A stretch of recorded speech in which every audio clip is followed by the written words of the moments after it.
Paul's fridge. Right on.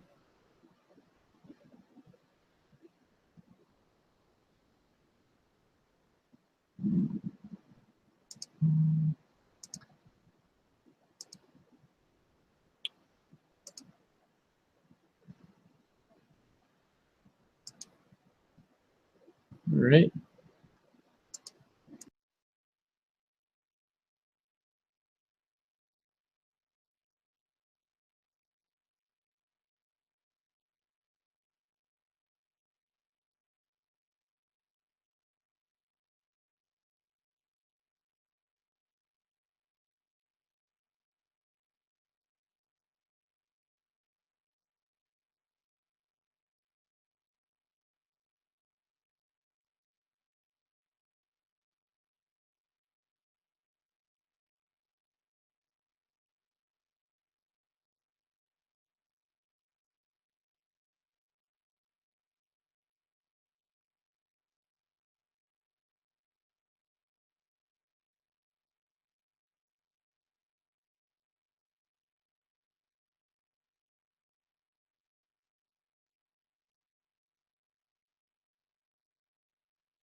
Hello? Does that work? Woo woo. Okay.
This guitar, let me tell you.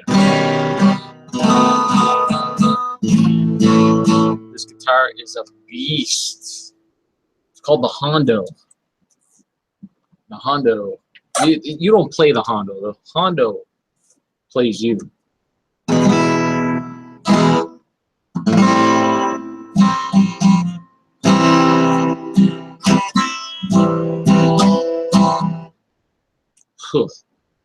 Thick, like thick strings, very high action.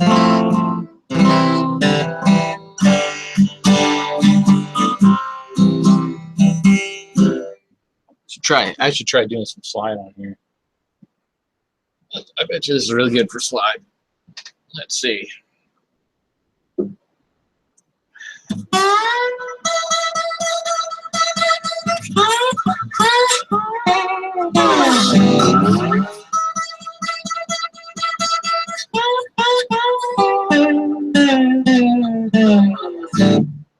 I'm really tuned for slide. I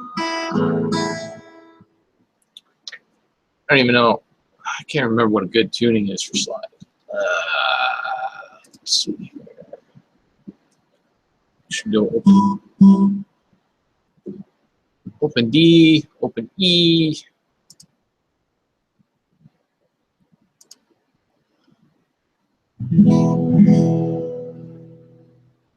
Melted me, melted me.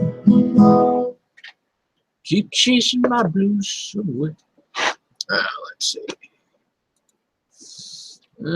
Open G is probably a good one. Let's go open G tuning.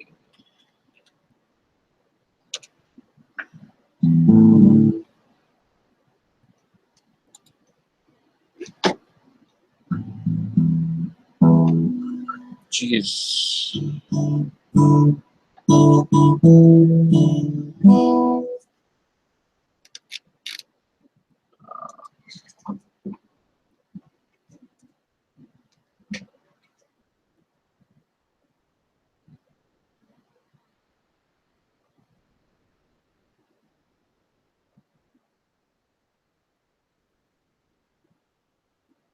A guitar tuner on my phone. I guess I don't.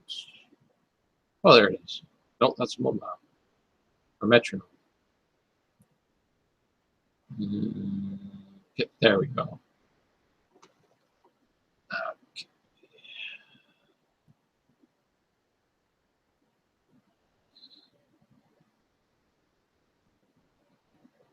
Oh, don't tell me you're gonna make me.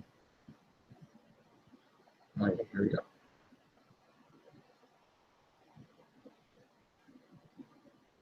Well, if I want any other tuning, I gotta pay for it. Then standard tuning. What a piece of crap. All right, online. Guitar tuner. Free online tuner. There we go. Open G. So at the top one, D.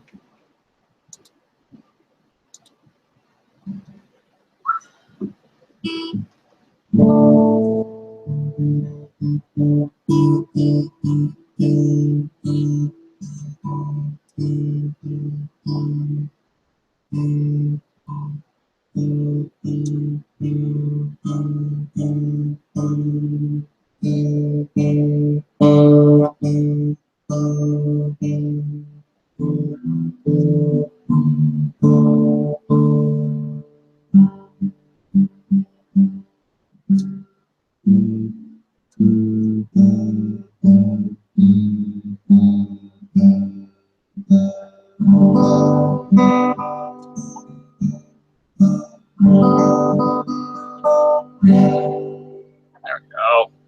How's that? There, side slide.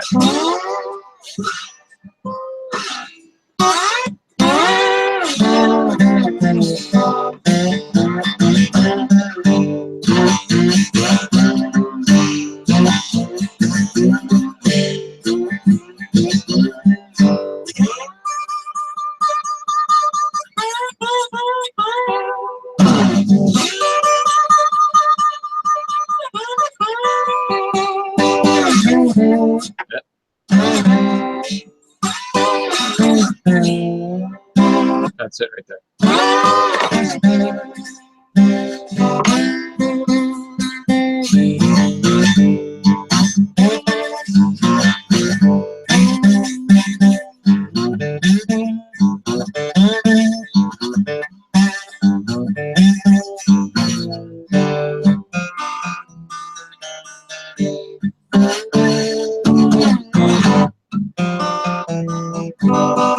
Something's off. Tune.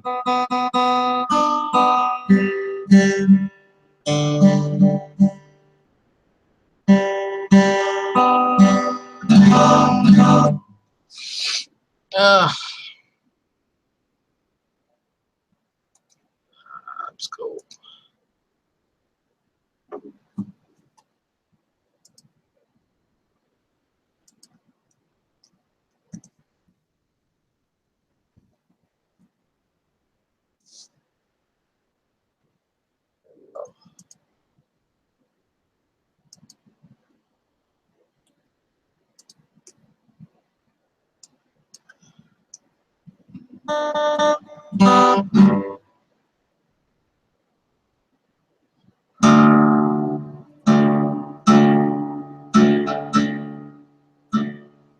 Okay, we got that. Let's go to beat. Okay.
All right, I think we got it now.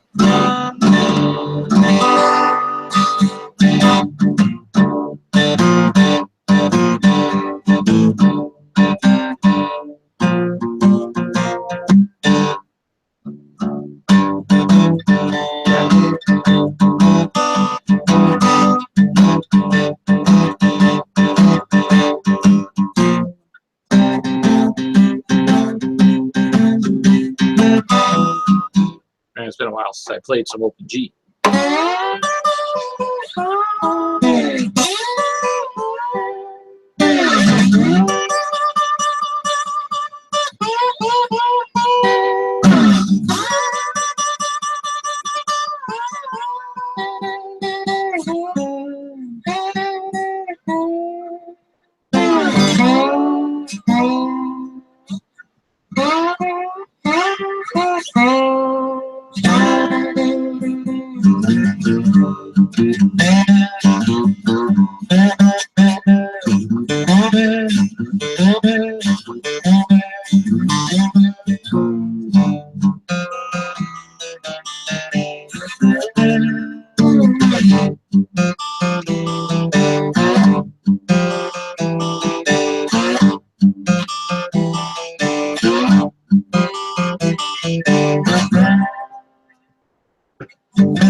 Let's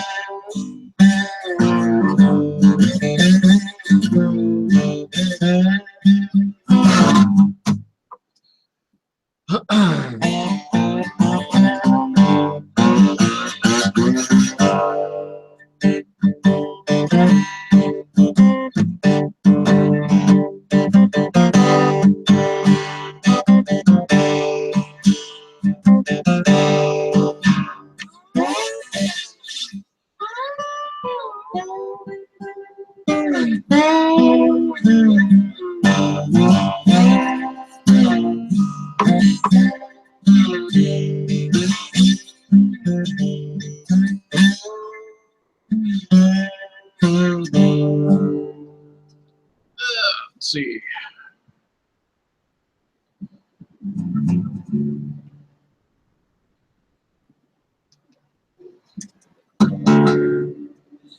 This is awesome talking to Paul's fridge, playing guitar, Paul's fridge.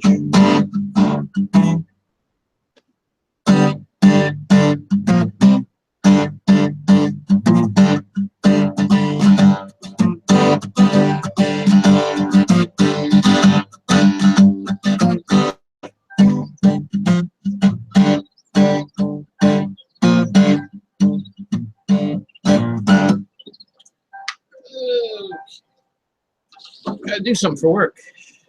Stop entertaining myself.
there's hey, finally somebody's on.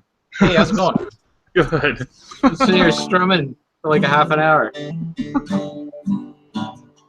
I've been singing a Paul's Fridge. So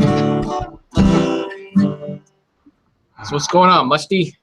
Oh, stuff. Yeah, The usual. me too. Yeah. I was practicing Tomcat Alley. Tomcat Alley? What's that? Yeah. This FMV. Oh, It's silly. It's very silly, but it's all just clicking on the right spot of the screen at the right time to get different versions and cutscenes to happen. oh, one of those. Yeah. 7 missions with some definite. There's some bad writing. Yeah. Yeah. Is that a Sega game? Like it's like Sega? Or... Yeah. True Video. Wow. Yeah. Cool. I got it with my Sega CD a couple weeks ago, and after that, because what did we do last week? I played Double Switch last week for people. Yeah, I saw so that was after I left, right? You guys Yeah, were I doing think something like that. Yeah. Yeah. That game's tough. Yeah. That game's really tough. Yeah. But no, things have been good. My wife went back to work today. Oh, nice. Yeah. It's been 4th of July to Labor Day. She had off. Wow. That's a good chunk. It is. She was getting tired of it, I think. Yeah. But no. Ready to go back to work. Yes and no. Yeah. Because the thing is, when you're away from work, you hear about all the like horrible stuff that's happening. Not that her work is horrible. That's not what I mean. But it's just you hear about how tough it is for the rest of your group. Yeah. Have to deal with absorbing your section of the work, and you know it's not easy. But yeah. No, that's been about it. I had that mega pickup, which I'm looking forward to showing.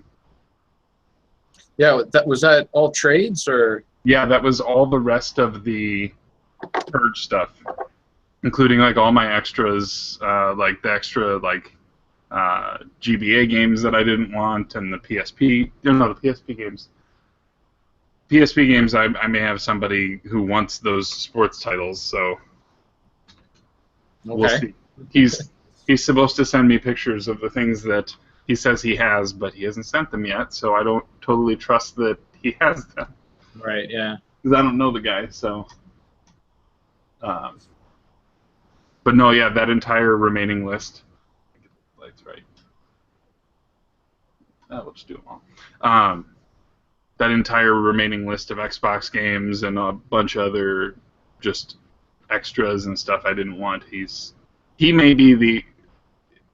It may become that whenever I do a purge, I just goes like, I'll float it out there for people. But then if because he traded value for value on everything, which is why I'm super excited about the stuff that I got, and I didn't even show like the biggest things on Twitter.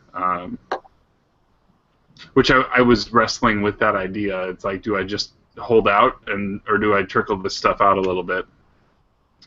But it seems like I don't know. Yeah. It didn't seem to draw the kind of conversation, not all of it at least, that I thought it would. But it was also a holiday weekend, so Right. that could be part of it. Let me get the chat open. Ooh. No. Yeah, I've been getting rid of a lot of stuff too. I've been doing the purge myself. Traded in a bunch of Genesis sports titles and some Intellivision games. Like I decided I'm not going to get it in television, so I had some games for it already. So traded all those and got Blazing Lasers for it. Yeah, for the Turbo. That's something. Yeah. I mean, I figured just a bunch of games I'm never going to play, you know? Just taking up space. What's the point? Yeah, that was kind of what I was thinking with, you know, and the thing that I was thinking with like the Xbox stuff, you know, and I checked tracking, yours is in Chicago right now. Oh, okay, cool. FYI. Yeah, the post office keeps like weekly threatening to go on strike, and then they get like another 72-hour agreement, and it's been a mess for the past month. Yeah, yeah. I know Dean's got there. I haven't had a chance to talk to him yet to make sure that everything like survived, but I thought I packed it up pretty well. Yeah, yours is pretty standard fare for a couple of disc-based games. So Yeah, it's weird. Sometimes like it'll take no time, and then other times it takes maybe 6 weeks, 8 weeks. It's weird. crazy. Yeah, like I used to order from Lukey Games all the time, like before prices got really crazy, and they would have free shipping to Canada. So, and the Canadian dollar was on par with the U.S. dollar, so I would buy stuff from them all the time. And sometimes, yeah, it would show up in no time, and other times it was they would like send me a notification asking me to review the product, and I haven't even got it yet. It's like, you should have got this by now. How about you give us a review? It's like, it's not here yet. That's weird. Yeah. Yeah, I think of all my eBay purchases, I think I got Call of Cthulhu was the one that came from Canada, and it got here as I would expect. Like there were gaps. Yeah. Where it's like, okay, I'm just gonna hold out for a day or two, and hopefully there'll be some movement here. But it really didn't take that long, so I was pleased. But yeah, Now, you're keeping that game, right? yeah, Yeah, that's a good one. Yeah. that game is. I'm. Have you played it or? I haven't played it all the way through, but I think I'm at the docks or something like that. I don't know. I'm stuck on. There's a chase sequence through a bunch of hotel rooms. Okay. I feel like it's early, but maybe a couple hours in. But it is probably like one of the most intense stretches of a game that I've played in a long, long time. I haven't even really gotten to like the part where like the madness effects set in. Yeah. Because that, I don't know. I love what Eternal Darkness did there with that, and so I figure if they can get it, they can get it half right. Although I did hear some of the like more extreme stuff that happens. Like apparently you'll turn your gun on yourself, which is kind of. Oh wow! Really? Yeah. Apparently, if you who said that? Somebody gave their top 10 Xbox games, and that was one of them. And then he mentioned that if you don't keep that in check, like his character actually ended it. Wow. That's pretty cool. That'd be kind of if you didn't see that coming, that would be kind of rough, I think. Just come out of nowhere, but no. I'm trying to think of what else. Nice.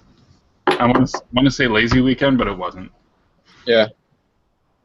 Oh, do we have a sighting of Paul, or is his room? That's his fridge. Okay. Yeah. Sometimes he cuts the camera, and just has his little logo. Yeah. But no. No, I just left it on the fridge. I think he left it up there for me to enjoy. Have you talked to Richard? No. Okay. No. I haven't heard from him at all. Do that on his own. Yeah, I mean we're supposed to record on Saturday, so Okay. I'll see if he does an outline for tomorrow. That'll be a good indicator. Yeah. If he doesn't, then I don't know. It's just going to be me and Melissa on a podcast. She can do it. Yeah. In the chat, so she can definitely hear this. Is she in the chat? Yeah. I didn't even know that. Is there a chat? Yeah, if you pop out the YouTube, like if you pull it up on YouTube, you can. I would pause the video to save your bandwidth, but oh wait, you're at a TV station. Never mind. Yeah. You've got bandwidth for days. but you can pop the chat out so you don't have to keep the window open. Oh. Oh yeah, there it is. Let's hang out. I didn't even know that was happening. Corner gas theme sound great on guitar. I didn't even know this was happening.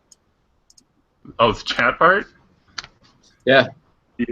When you were tuning stuff up, I said it sounded like Pong, and then you started playing. I'm like, I hope he doesn't find that offensive. It sounded like Pong, like doop. Yeah. Yeah. Yeah, I guess it would.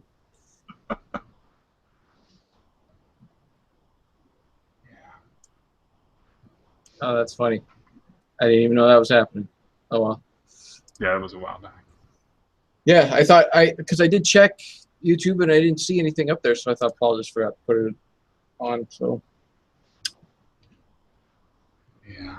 yeah, so yeah, I think you're doing a good thing by getting rid of all those extra like games, because I think at some point they keep going on about the bubble bursting, and I think it will, but it's going to be like all the bad games, that people just are not interested in, and at some point people I think are going to get tired of going for these complete collections and lugging around these complete collections, and eventually it's going to get to the point where they're just going to want to get rid of all the extras and just keep all the good stuff, and I'm feeling that's where it's going to hit, like just the games that like just aren't very good, and people are just holding on to them just to have a big collection or something.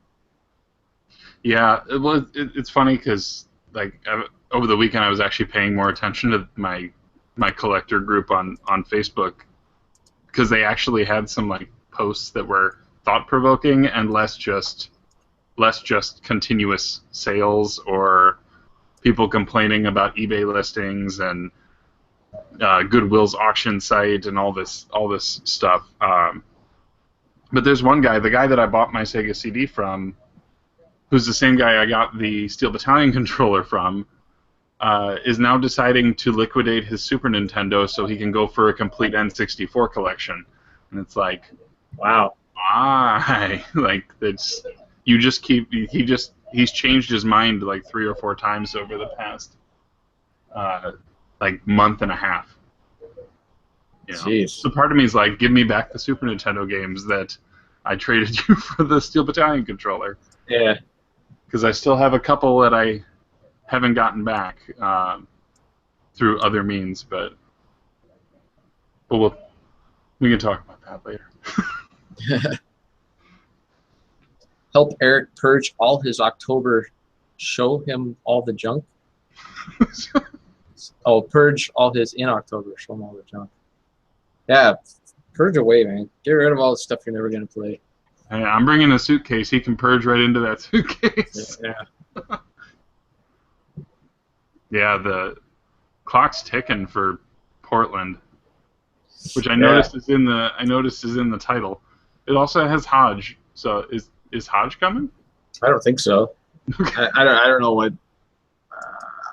I don't know what's up with the titles. NintendoHodge, PRGE, and a fridge. I don't know. Sounds like a Carson sketch. Yeah. Hey, yeah, we could talk baseball. It's just the two of us. Talk baseball. Oh, right on, yeah. All right. The Jays are up 4-3 on the Yankees. Oh yeah. Where's my phone? Cubs are just rolling. Oh man, they are. That's a magical season they're having right now. It's unbelievable. Yeah, the magic number is 10. Jeez, that's insane. The magic number is 10, and then I think St. Louis is like leading the wild card in the National League. On top of that, yeah, it's wacky, man. Yeah, there's like 3 teams that have amazing records in that one division. Oh, you got Boston, Baltimore, and Toronto. It's weird that Pitt. That's a really. Oh yeah. Oh yeah, it's intense, man. Every day. The Jays are just hanging on. Like the last 2 days lost, but Boston lost as well. So they're just keeping that 1-game buffer. But the last 3 games of the season are going to be against Boston, and I think the season's going to come down to those last 3 games, because I don't see either team being up 3 or 4 games before the end of the year. So it's going to be intense. That should be a lot of fun. Yeah, I haven't, like, last year was fun from my side of the of the mix, but this is something else. And my dad just turned 84 today. Yeah. And he's going to go sit in the bleachers in like 2 weeks. Oh yeah. Yeah, at Wrigley.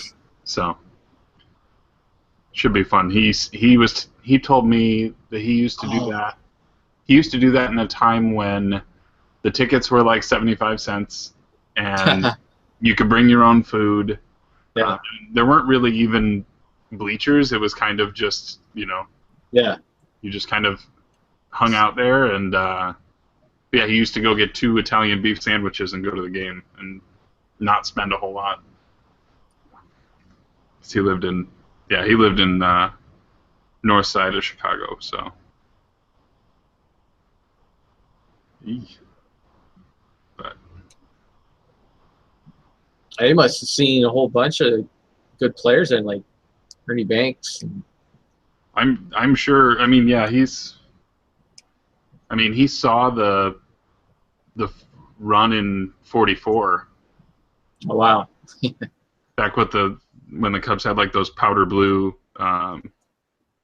pinstriped jerseys, but Yeah.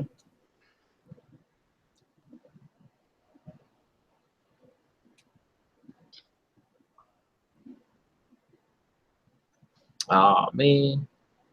4-4 now. Italian beef sandwiches are unheard of outside of Chicago area. Well, it sounded good. That's all I'm saying. No, What is Italian beef? it's like thin shaved, like, I'm trying to think of how to explain it. There's this place called Portillo's, and I know that I have a good feeling that the Q Dogs will know exactly what I'm talking about. Oh yeah. But they it's like a thinly shaved beef, and I don't know what cut, but it's usually like dipped in the juice, and then on a nice big hoagie roll with like either sweet peppers or jardinera or something like that, and it's amazing. Nice. Yeah. But whenever we go back, this chain that's called Portillo's, which is good enough that there's one in Southern California that opened up. So apparently somebody moved out there and decided to franchise one out there as well. But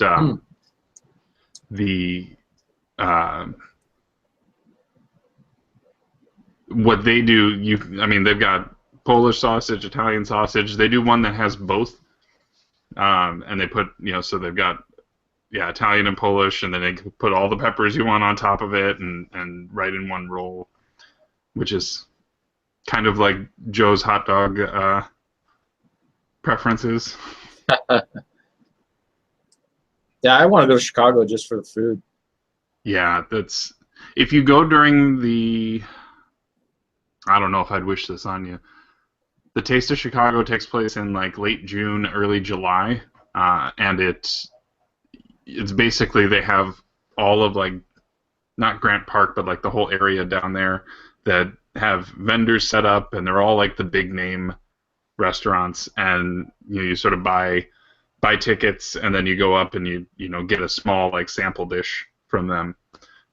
So like every pizza joint is there, and all of the there's a lot of Italian beef. There's like it's almost like a fair, but it's just food, which is amazing. It's a lot of fun. The problem is if you catch a day, like the best days to go are like weekdays in the morning, because if you go on like the 4th of July, it is the worst mess of humanity that you will ever see, because it's something like 1.5 million people, all hungry and all like trying to get in line for food, and it's Oh man. and people with big strollers and all of that. It's a challenge, and now I get it. You know, now that I have a child, I understand why I would prefer to have them in a stroller, but that's not the right environment for it. Right. Yeah. Mm. We are gonna. I'm surprised that we went from, I think, what was it, 2 weeks ago? We were like wall to wall. Everyone was here. Yeah, it was a full house. People couldn't get in. That's a ghost town. Yeah. Just you and me. Just us, man. We're doing a podcast. And one of these days, I had an idea for one, but I don't know if it would pan out. I feel like it would fizzle after a while. But my wife actually said, she's like, I'll do that with you. I'm like, okay. Well, let's hear it. What is it? What's the idea? So the thought is, and this is going to sound strangely familiar because I know that there's somebody out there who does something similar with a game, or with games in general. But I thought, like, people always come to me and they go, oh, have you seen this movie? And I say, no, I haven't. And then they say, you haven't seen that? So things like Pulp Fiction, never seen it. Goodfellas, never seen it. Casino, never seen it. A lot of the like late 80s, early 90s R-rated movies, and I think most of it is because my parents wouldn't. There's no way that they would let me see that stuff at that point in time, but I just never went back. So I thought the concept would be to do a movie by episode of like, here's a movie that I haven't seen, so I'm going to watch it, and then I'm going to have somebody on who has, and we're going to talk about it. To kind of get that angle of the new person versus the person who's seen it many, many times. Or Right. the person who's like, this is the best movie ever, and just kind of play off of that. But I don't know, getting something like that off the ground, I know you just got to go do it and see how it goes, really, but one of these days, we'll figure it out. Yeah, that sounds like a pretty good idea. I do Goodfellas. I've seen that movie 1 million times. Yeah, and it's funny because I have an Italian last name. I have that kind of heritage in. Hobbit is Italian? Hobbit's Italian, yeah. Oh, I didn't know that. That's interesting. Yeah, but it's there's just a ton of stuff. Like, I really haven't seen Shawshank, which I'm probably losing like major points right now, but see, I don't care. Paul's here to make fun of me now for not having seen any of these movies. There's actually a bunch of movies like that I've never seen either. That just there's like just some that you just never get around to seeing. Like you missed the hype when it was big, and then you miss it. Yeah. I haven't come around to seeing whatchamacallit, that movie, whatchamacallit, with Jack Nicholson, The Shining. I've seen it in bits and pieces, but I never watched it all the way through. Yeah. I really enjoy it. I don't know why I've never sat down and watched it. Like, I finally watched Big Lebowski a year or two ago. Oh, nice. And I don't know that it, from what I had heard from everyone, I think from what I understand now, that movie kind of needs multiple viewings to really start to stick. Yeah. Because totally. I watched it, I'm just like, what is it? What am I looking at here? I had the exact same reaction because I loved Fargo. Fargo is like, I watched. There was one night in the 90s, me and my buddy, we rented Clerks and Fargo on the same night, and they ended up, like, both of them ended up being my two most favorite movies of all time. And Big Lebowski came out, and it was just like huge, like oh, you got like it's so good, it's so awesome, and all that.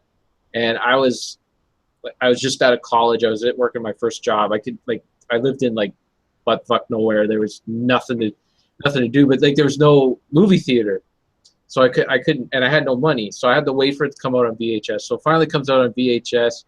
Go and rent it in the store. And at the time, like new movies were $5, I think, to rent, and the old movies were $1. But you know, I splurged. I spent the $5 to rent that movie, and I took it home, and I was like, "What the hell is this? Like, this is not Fargo. I don't know what the hell this is." Yeah. And I thought it was like, I thought there were some things that were funny, but I don't know. The first time I watched it, it's just like, oh, I don't know. I thought it was okay, but it wasn't that great. And then, like, just over the years, you end up seeing it here and there, and clips here and there, and then it's like, now it's like one of my favorite movies. I love it. It's weird how some movies like grow on you like that, you know? They slowly just eat away at whatever it is that's making you not embrace it. Yeah, I think that's especially with comedies. I don't know. It's like, I don't like Anchorman. The first time I watched Anchorman, I was like, all right, that was okay. And then I was working at a satellite company that had like movie channels, and they ran it so many times, like all the time. And every time I was working with someone, they would put on Anchorman, and the movie just grew on me, like with just multiple viewings. You know, It's weird how that works. It's kind of nice to save it for yourself sometimes. I mean, you don't get to join in necessarily when you hear other people quote it, but yeah, it is nice to save it for your own experience sometimes. Definitely. Yeah. Well, that's what I'm thinking. If I can kind of unintentionally force it a little bit, that would be an interesting way to approach that. And to be honest, if my wife would be down for, you know, being on that once in a while, that'd be a huge win, because right now she's not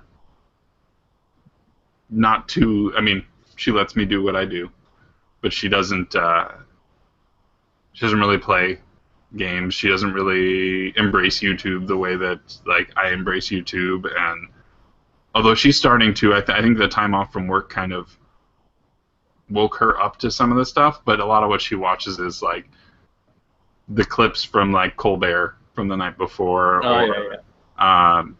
She started watching Phil DeFranco, which is strangely ironic because I actually started paying attention to him again last week after this whole monetization thing.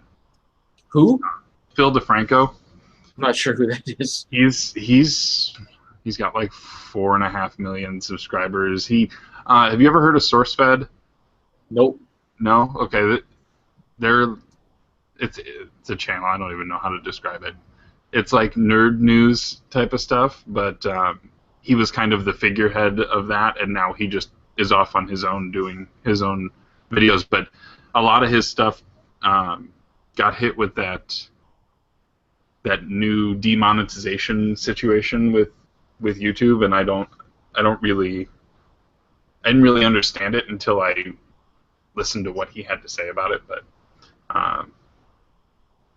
it's kind of an interesting thing that YouTube just feels like it had the freedom to demonetize all this stuff, and people just didn't know. So months go by, and then all of a sudden they find out that the stuff was turned off on one of their videos, and then now they can appeal it, but they can't recoup the right money. But I mean, for the most part, those people are the people who that's the career. Yeah. And that's never going to, like, I have like zero desire to be that high profile. Yeah, me too. Yeah. I just want to keep this fun and keep it a hobby, you know? Yeah. But YouTube, I mean, this whole thing where I guess it's Google actually that supplies all the bandwidth for all this stuff. They're within their rights to do whatever they want with it. Absolutely. I mean, I know a lot of people they start chiming off about freedom of speech and all that stuff. Google is not stopping you from saying anything you want. You can go grab your soapbox, go downtown, and yell to your heart's content about anything that you want and how you feel about anything. Google's not stopping you, but on their channels, with their bandwidth, they're allowed to do whatever they want with it. Mm-hmm. You know, you're like, I think too many people confuse freedom of speech with that. Like, you don't have the freedom to say whatever you want on their thing. Like, they actually have control. They can control what you say, basically. Yeah. If they want. And if you don't like it, you're free to go wherever else you want, you know? Mm-hmm. Vimeo. Sure, whatever else is out there. I know Daily Motion was the big thing for a while. Yeah. When they first started their thing it was a couple of years ago, where they changed the monetization or whatever. And I think a few big time YouTubers went to Daily Motion, and another one I can't remember. And then they ended up all coming back to YouTube because that's where the people are, you know. Mm-hmm. Yeah. That's where people are watching stuff. But I do think that eventually Google will probably go too far and end up shooting themselves in the foot, because if they do make YouTube too vanilla, people will go elsewhere, you know, to see like the raw stuff. Like, that's what YouTube's about, right? You know, Mm-hmm. it's like the anti, you know, vanilla television thing. You want to see, like, you know, if you want to see raunchy stuff or whatever, or listen to someone curse and swear, you know. Yeah. And I always have a hard time, like, with rant videos, you know, like. Yeah. And let me rephrase that, because ranting is different than being like almost, I don't know, I don't even know how to quantify the two, but there's that like angry rant, and then there's the person who's actually being logical about the point that they're trying to make and talking about it and being what seems to be a reasonable person, versus just curse words left and right, and that's really off-putting. I think there's a lot of that in what I guess you could say the high profile of the retro collecting community. Yeah. Like, you know, I enjoy the Game Chasers, but some of the people that they hang out with, I'm not as on board with anymore. Just say Alpha Omega Sin. You can say it, Musty. Just say it. We all know who you're talking about. And I totally agree with you, man. I started watching that guy, you know, because he was on Game Chasers and all that.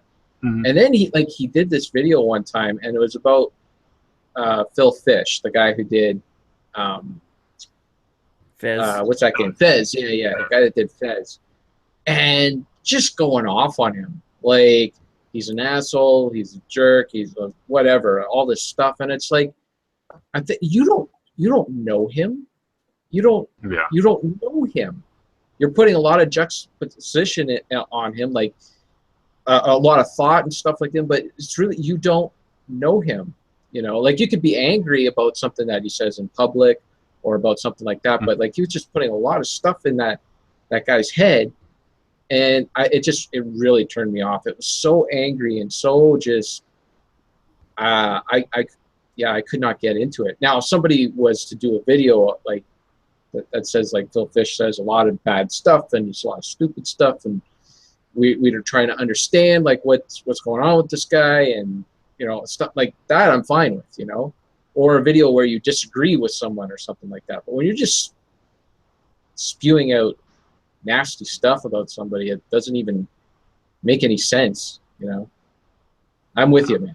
I don't get that either. It feels like hate, and I know that there's the people that are his fans that totally buy into that, and then they jump on the bandwagon, and then there's, you know, witch hunts and that kind of stuff, and I know there was I don't know, YouTube drama, right? Yeah. Like I'll tell you, one guy I like is Jim Sterling. I don't always agree with him 100%, but I always find that he curses and swears and says a whole bunch of weird stuff and does weird stuff. but his arguments about things and his position on things, he always like. There's always like some sort of logic behind his thinking or whatever, and he articulates it well, you know, and makes good points. So there's a guy that I really like. I really like, and he's funny too. So, not 15-minute rant videos? No, don't do 50-minute rant. Actually, that would be fun to hear you rant, Yoshi, for 15 minutes. Yeah, that would be great. I'm a little bit sad today. I spent the last few hours putting together a kit that just showed up for a new meter, and it doesn't work. And the kit or the meter? The kit. The kit is the meter. Oh, okay. The car? So now I get to figure out why it doesn't work. I don't think he knows what kit the car is. You don't know what. I bet you he I does. barely know what kit the car is, but Oh, come on. I have no Oh, idea. you guys are young. You guys are young. You don't remember I watched that. it in reruns. Look, Reruns. I was there on Friday night at 9 o'clock, right after the Dukes of Hazzard. Right. See, I preferred Viper, but that was. Oh, Viper. Oh my God. I used to Right. run that show in the 90s on the Viper, channel. Oh, Viper, and Sequest. yeah, I remember Sequest. Yeah. This might be for throwback. There's there's me. There's me. Was that Ghostbuster shirt? My Ghostbusters jammies. Oh, nice. Hardcore Ghostbusters back in the day. Yeah. I think the one year there's a video of me putting on a pair of Ghostbusters jammies. Now they look like the suits that they had. So it had the Ghostbusters logo on the back, and then I think it said Venkman on the front with the zipper. Nice. But I was so excited as a kid, and I didn't know which way to put it on. I only saw the Ghostbusters logo, so I jumped into it backwards, and I had somebody zip me up from the back. It's pretty funny. So That reminds me that that I could have the logo on the front. the new As a kid. Ghostbusters movie is getting a new name. I saw that. A new name? Yeah, for The DVD or release, Blu- right? yeah, Oh, really? Blu-ray release, whatever. Oh, good. So that way we can call it something different. So that you don't get confused. It's not that Ghostbusters. Oh, Oh yeah, I meant the other James had Ghostbusters. meant nobody wants to say Ghostbusters 2016 or the old Ghostbusters or whatever. So No, and That version. it's What do bad. they call it? I don't like it. Did you watch it? Did you see it? No, the name. Like, Oh, the name. I can't even remember what the name is. it's Ghostbusters Answer the Call. Oh, Answer the Call, right? Yeah. It's Answer who you're the gonna call. Ha ha ha ha. Yeah. That'd be like, calling the Thundercats movie Bustin' Loose. no, I didn't go. Because see it. Thundercats are loose. Come on, Musty. Come on. Sorry. You don't know Thundercats, right? Yeah.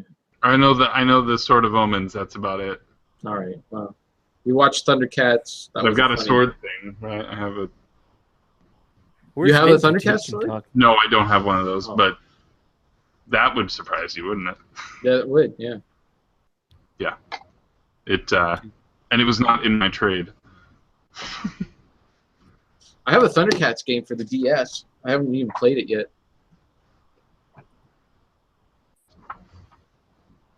Oh. I haven't really. When's your Barry stuff coming? Or did, I or don't am I know. or am I an asshole and didn't see it? No. The Barry video. I don't know if I'm gonna actually do it. I don't know if I'm gonna put it together. I watched the footage and it's like, God damn, it's like the same thing again. Yeah. I don't know. I've done like 3 of them this year already, and kind of losing my mojo to do those. Hey, Melissa. Hey, can you hear me? I Yes. can. Okay, good. How you doing? Okay, how you guys doing?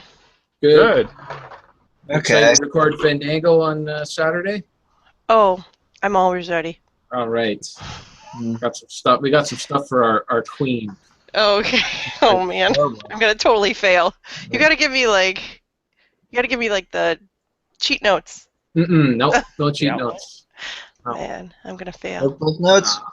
Yeah, come No. on, Cliff Notes. That's what No. I need. Going in. Let's go to cold. Oh man. No walkthrough. Oh man, I'm in trouble. Nah. No, there's no hard trivia. I don't think. I don't know unless Richard's playing on something. Which I don't know. Well, yeah. What's the Hopefully he'll be there. Yeah, he should be. I don't know if he's going to do an outline, so we'll find out tomorrow. If he sends us an outline, we'll find out. Oh, you mean like we might wing it? Like we might be like unorganized? No. If he doesn't do one, then I'll do one. We'll put one together on Thursday. It's fine. It's good though because there's not too much going on, so I got a lot of stuff that has been piling up. Okay. That I haven't got to in a while, so should be a fun show. Okay, cool. Yeah. Yeah, no, I'm looking forward to it. So. I need some help. What? Yeah, I have no idea what's wrong with that board. Oh. I don't think we can help you with that. Yeah. Sorry, You're- Lucy. You're I on got some your own. exciting news for you, Yoshi. Russell What? Martin's up at the plate right now. There's nobody out to the top of the ninth. There's runners on first and third. Ooh. What's the score? Okay, that's how you get rid of him. Start talking baseball. You got it. So what's the score? I'm guessing there. It's 7-5 for the Yankees, for the bad guys. Come on, Russell. I should go turn this on. Oh yeah. Oh yeah, I want to see that in Ooh, is that a action. fox bear? Make it do its thing, Yoshi. I missed. Yeah. Game, hold on. Oh, he's in. Come on. Oh, there you go. You got a hit. I'm out. Oh, Wah wah wah. It's not very digital. This was super easy to fix. cool. That's pretty. Yeah. So, Mars, are you back to normal now without your guests? Are all the guests gone? Yeah. Well, we have a few small, tiny guests Uh-oh. that I'm trying to get rid of. Are they furry? Yeah, they can be. Oh, Yeah. I have that story's for Fandango. okay. Yeah. Well, it's not really much of a story, but motivated to clean my garage though. That's one side effect. Russell Martin struck out. Yeah. Oh, he's pissed. Uh-oh. He's angry. All right, Musty, I'm here for the show. Okay. Yeah. Might as well get to What are it. you gonna do? Yeah. Okay. Yeah. Well, first, he left. I wanted to recap something from last week for Yoshi, but he's gone. We'll Yeah, see you if can he do it brings later. him back. Well, let's talk about capacitors and maybe he'll come back. I have this board that needs an extra capacitor and a battery bank. And oh, there he is. See? There you go. You have been summoned. Yeah. So Yoshi, I got this. Oh. What is that? That's Breath of Fire 2. Okay. He's Sorry. kind of Did you jealous play here. that last week? Or no? Yeah. No, I Yoshi missed it last week because he left yes. before pickups got done, I think. Okay. I'm probably not going to stay too long. I really need to go to sleep. I have to be up at like 6 a.m. to drive an hour to get the pre-calc. Okay. That's rough. Well, let's see. What The owner. do I start with? The stuff that you guys have already seen. Here, we'll start small. So at the end of this deal, so I went there with 3 boxes of stuff, and they were small boxes. They were about this size, Amazon size boxes. Not like the rainforest, but so I came home with 1, but I went there with 3, which was nice. But when I got done picking out all the other things, He then proceeded to grab the box of manuals that he had, and he started going, "Do you want this? Do you want this?" And I'm like, "You just gonna toss it in there?" And he says, "Yeah, that's fine." So he sent me home with some manuals. We got the Super Scope manual that's been hole punched. But he just can't get these to sell, and so he sent me home with both the manual for the Super Scope and then the one for the game that comes with the Super Scope. Then he had some manuals that were missing the covers, but so I got that's Mario 64 and Mario 64, which I didn't have because my 64 collection is like 3 games. Because you guys can make the jokes you want to now. Rocket's not here to defend himself. Thing's a piece of shit. What's with the controller? Come on. Ah, it's terrible. Terrible control. Use it to eat dinner. And it's springy. What did he call the Super Nintendo? Springy? Mushy. Yeah. But that Nintendo 64 controller is so much better. Oh, yeah. Yeah. Bases loaded. So then, yeah, I'm watching. I got it here. Barney's coming in. Strangely enough, he started throwing me some manuals that were missing the covers, and they were all Cartridge Club games. Oh. So we got Super Mario RPG manual, right. No cover, but it's in decent enough shape without Super Metroid. Very good. Manual. This one I'll open up because I want you to see the second part of it. This is intact, but it's Star Tropics. Okay. And it's got the paper in it. Not the letter. Oh, the letter. That's very right. nice. Yeah. Oh, Yeah. cool. Yeah. Heat it up or pee on it, or what? You gotta- activate? You gotta get it wet. Gotta get it wet. Pee on it. It's just Friday I night. suppose that would work. I'm not gonna find that out. YouTube might have a problem with that one. Yeah, I can't monetize this video now. Damn. So those are the manuals. Let's go here. So I know Eric wanted to see this one. Yeah, I think he's watching. Yeah. What is that? An RPG? It is a shooter. Oh, a shooter. Yeah. He likes the shooters. Yeah. So I told him I'd give it a try, and if I didn't like it, it could potentially come with me to Portland. But that manual's Ooh. like super crisp. Mm-hmm. And the disc is like untouched. So is that big bucks, that thing, or what? No, he said if you can get it for under 15, I think that it was. I think it was 10. 10? Okay, yeah, that's about what I mean. Okay. I got it. But yes, that's about what I think that's what he was asking for it. We got Parasite Eve. Good one. And the nice thing on this one is this collector's CD, which has a playable Xenogears demo. Oh. And then some other videos for other Square games. I wonder if mine has that. I gotta check that out now. Yeah. So the game itself is 2 discs in the manual, but then there's this third disc on there. Haven't had a chance to watch it yet. If yours has that indicator, it probably does. I don't know if it does. Okay. Oh. Safe. Yeah. It's a run in. Sorry. You're competing with the Jays here, Musk. Okay. Nice. We'll go with Dead or Alive 4. Okay. It's a launch title, and you can unlock a Spartan character from Halo as a fighter.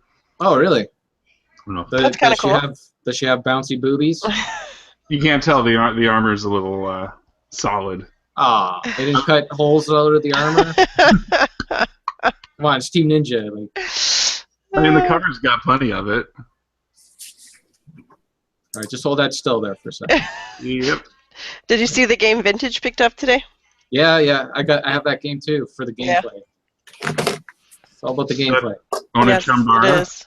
Is there any poster included with that game, or This Should one? be. no? That the beach. The girls. You mean the Bikini Zombie? Bikini base? Zombie Fighter women? Yeah. No, I don't think so. There should be. Picture change. All right, now I can watch Musty without. Then we got Cartridge Club Game of the Month. Dragon Knight Adventures. Nice. Good game. Complete. With Nice. Manuel. And he let me assemble my ideal because he had like 3 different copies of the game, so I got the best label I could. Yeah, Like like I Frankenstein said, did? I may not bother selling to anybody else again, but like it was just crazy because let's do the handheld stuff. Whoa, I got Castlevania 2, Ooh. Good game. Belmont's Revenge. I got that for the wife. There you go. Need that. Need that for yourself. I got that for me. Nice. Which one's that? Nemesis, Nemesis. I don't know that one. Gradius. Oh, okay. And then I've got. Now I need to make a decision. What am I playing for December? Oh, I think you should play yellow. The 'cause problem you're is putting this- blue in the Q-Dog box. It's Ooh. Chewy. oh, chewed by a dog. Oh. Eric won't You take probably it. don't. Yeah. Eric would spit on that. Yeah. So, I wanted red. He didn't have red. Yeah. Because for some reason I like Charizard better than the rest, and I've never played Pokemon. But I think, I don't know. I like his cover art, or his label art better. And then the best of the, well, I'm going to say the best, but maybe the most expensive of the Game Boy games is Oracle of Ages. Oh. Nice. I just picked that up too. We have one of those that doesn't work. I'm playing Seasons right now, and I snagged that one for about $15. And these are the Nice. Capcom ones, right? Yeah, those are the Capcom. Now they follow all the like same sprites and layout basically of Okay. Link's Awakening. So it feels like that, but it's got some good puzzles in it. Yeah. I'm looking forward to that. Let's do the rest of the Genesis. Some of these are not too sexy, but Sorry, Jay's yeah. wrong. Jurassic Park. Ooh, nice. I had sold off my loose copy, so getting a complete one was nice. Come on. Castle of Illusion. A little bit of label, or not label, but Yeah, you can swap that out. off the Yeah. box. So yeah, it's complete. Get a cheap sports title. Yeah, put like Charles Barkley.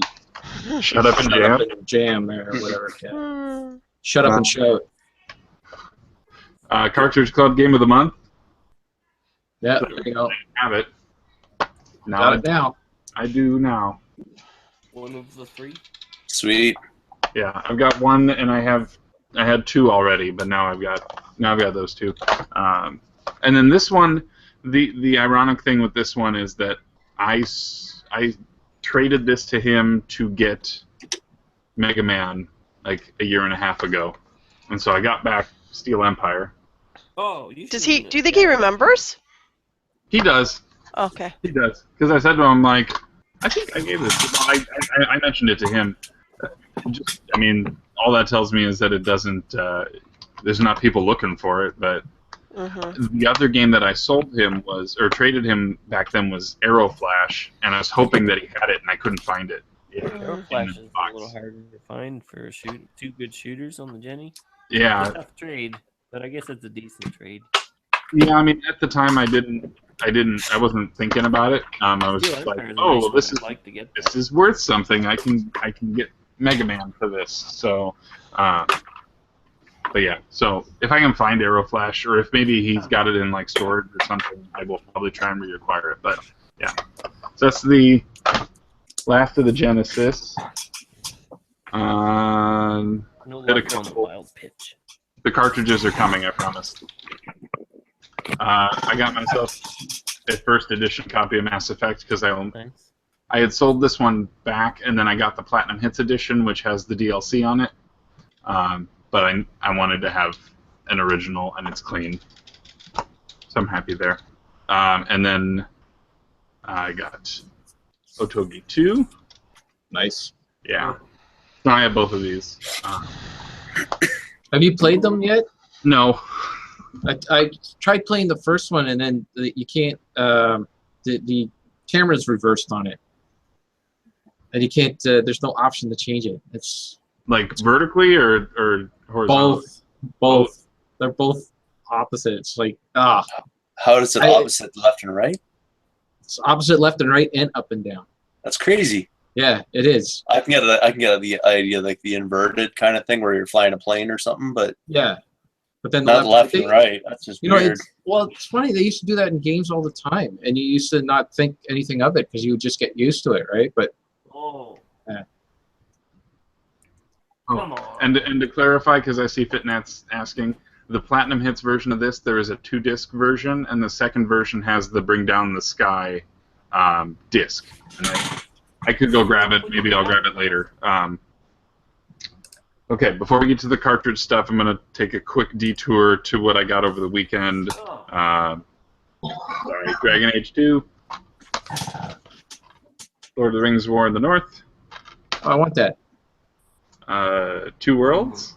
Ooh, tough and game. Then, Marvel Ultimate Alliance. Good times with Forza 2. So, yeah. Especially considering what they are charging for that that save as version of it that just got released. Okay. Now comes the big guns. Almost there. Inches. I got a label. Jay's lost by inches. Sorry, I just had to get that out. Inches. Inches. Just watch the strike go down the pipe. Yeah, and he knew it too. Size doesn't matter. So I got my label Really? upgrade on Mega Man. Yeah. Can you, Melissa, can you tell that to my wife? She needs to know this. Okay, I'll This talk is to her. an improvement. I don't remember. Oh, I put it back on the shelf. Oh yeah, The that other one. Ugh. It's bad. It's really bad. Like, how does it happen? Like, I don't know, but I got a really steep discount on it, and it came with the manual, although the manual was hole punched. So now I have a nice clean label. I can trade that thing off for under going rate, which would be still about what I paid for it in the first place. So I'll consider that a win. Okay. So I got a complete in box copy of Perfect Dark, which is probably my favorite 64 game. Nice. Yes. I got myself a mouse. Nice. That's cool. To go with pieces. Never heard of that. What is that, a puzzle? It's a jigsaw puzzle game. Made by Atlas. By Atlas, yeah. Yeah, it's an Atlas title. It is the 15th rarest Super Nintendo game, and it is going for like a fraction of everything else that's in that like top 20. And he had 5 of them. Holy crap. So No wonder it's rare. He's got them all. Yeah. Does Curtis have that one? I asked him, and he does. Oh, okay. That was I was trying to look out for him on that one. So I traded this game away to get the Steel Battalion controller. So now I have my copy of Legend of Zelda. Nice. With a nice little. Does it have the Harry Potter Thunderbolt? There's a couple of them that do. The guy that I guess that's how this guy used to mark his games, because there's like 3 of them that I got from him that have that marking on it, but it's just silver, like silver Sharpie. Was he mentally ill? No, I don't think so. I All think right. Making sure. His name started with an S. Oh. I think that's what it is. So, and it's opportune. You guys all saw what P1 put out there, right? No. So, The they were doing a community build review of all the Cartridge Club games, which is awesome because now I can be a part of that. Oh, that'd be cool. Keeping the theme of Zelda, I didn't have this. I missed out on that month, but now I have a copy of Majora's Mask. Nice. Keep in mind, I have still spent $0. Then this one is on my top 100 list. and that's Kirby Superstar. Nice. And then They have the Japanese version of that, but would love to get the North American one. okay, I have two more things. And oh, Yoshi's gone. Okay, he's gonna miss out on this too. So there's this Dog bone. and a top loader. Oh. Cool. Nice. Yeah, I You're gonna cleaned get- it up. It's still a little yellowed a little, just on the. I can cope with that. I will probably have Yoshi do something to this at some point. Yeah. What'd you do to get all this stuff? I traded like all the rest of my purge stuff that didn't sell. I just went and traded with him, and What sort of stuff are you trading in? Because, I mean, that sort of value to get all that stuff, you must have been trading into a whole bunch. I mean, it added up. It was all just Xbox stuff? It was a lot of Xbox stuff, and then like all my loose Genesis I didn't care for, which was maybe 5 games. But there were a couple Xbox titles that were in like the $30 to $40 range, and you know, those on top of your, you know, he uses price charting as a baseline to figure out what he wants to charge for his thing. But he basically gave me value for value. So whatever that site said, as long as we were close, and then he even started throwing more with the manuals and stuff like that, and just kept throwing in my favor. I'm like, thank you. Like, Does it give you, like, what's the percentage that it gives you for trade credit? he gave me value. Like, Why? Not to be mean, but like, I don't know. I mean, I talk him up. I've talked him up in my videos a bunch, and so Yeah. the more I can. yeah, that's really nice. I usually have to go about like 40% on. Full, Yeah, like I've seen yeah, some labor guys who go. retail. It's like if you can get they're like the highest I'll go is 70% of price charting because he needs his margins, Yeah. and I understand that. And so like I sold, like I did sell a couple of things to that guy, but now that I look at it, it's like, wow, I really should have. Just traded it away. But I did need a little bit of capital for this last piece. So this is, hopefully you guys are all amazed so far, but this last piece, I don't think I ever would have, if it hadn't have been for selling stuff off and things like that, I don't think I would have ever even thought about getting this game. Can we But get it is a Cartridge Club Game of the Month. Well, You want a drum roll? Yeah. Oh my goodness. Yeah. Wow. Wow. Very nice. So so who's this guy? Because I got a whole bunch of crap I got to trade for value, straight value. Like, he's. I think you're you getting need away the with long highway hair. robbery. I think you need the long hair like Musty has. Yes. You know, he's, twirl your finger in your hair. And, oh, Add the yeah. eyelashes or something. Yeah. Nothing like beautiful gets a discount, that's for sure. Jeez. is that working for I've had to trade in like $1,000 worth of stuff that they're gonna sell, you know, and I might have gotten like $200 credit. So You just gotta get prettier, buddy. That's your heck, problem. Yeah. Yeah, All right, so you're here. oh, good job. That's crazy. yeah, so in the span of 2 weeks, I now have both of these guys. That's Yeah. sweet, man. Cool. Yeah. Yeah, that You musty bastard. yeah, so that's 1, 2, 3. I'm just counting Cartridge Club games. 1, 2, 3, 4, 5, 6. 6. That sounds like the guy wants more than just games from Musty. Yeah, He's married. He's well, you that know, doesn't mean anything. So, There was no side action. I can assure you of that. yeah, that's just great. I mean, he's That's got a great haul, business? Like this is his store or something. Yeah, he's got an online store. He really, like, he is the market in my area. That's crazy. He's got so How could he just? I mean, just to give it like a top loader street value, roughly $100 US. Earthbound. Oh, I don't think it's that much. Yeah, well, that's I was thinking 60 or 70. I guess I don't know what a top loader goes for. well, like market value, but yeah, I mean street value maybe $60. Like Yeah. if you're buying it online or average, it's $100 somewhere. I imagine they sell for Controller. $150 around here. But yeah, and then in Canada, it's like it's even worse. Yeah, it's nuts. Whatever they want, really. Yep. So that's an easy $100, I think. Earthbound, I mean, I expect to maybe pay like $100, but it's kind of more like the 150 to sometimes craziness of like 200. Yeah, it's trending like 200 right now. Like what sort of Xbox? I mean, so I don't see how he's gonna have to sell everything at maximum. Yeah, I mean that's true, Really, and I favor or something. So that's crazy. Like roughly how many titles did you give him for all that? oh, there was probably Like 150 or something?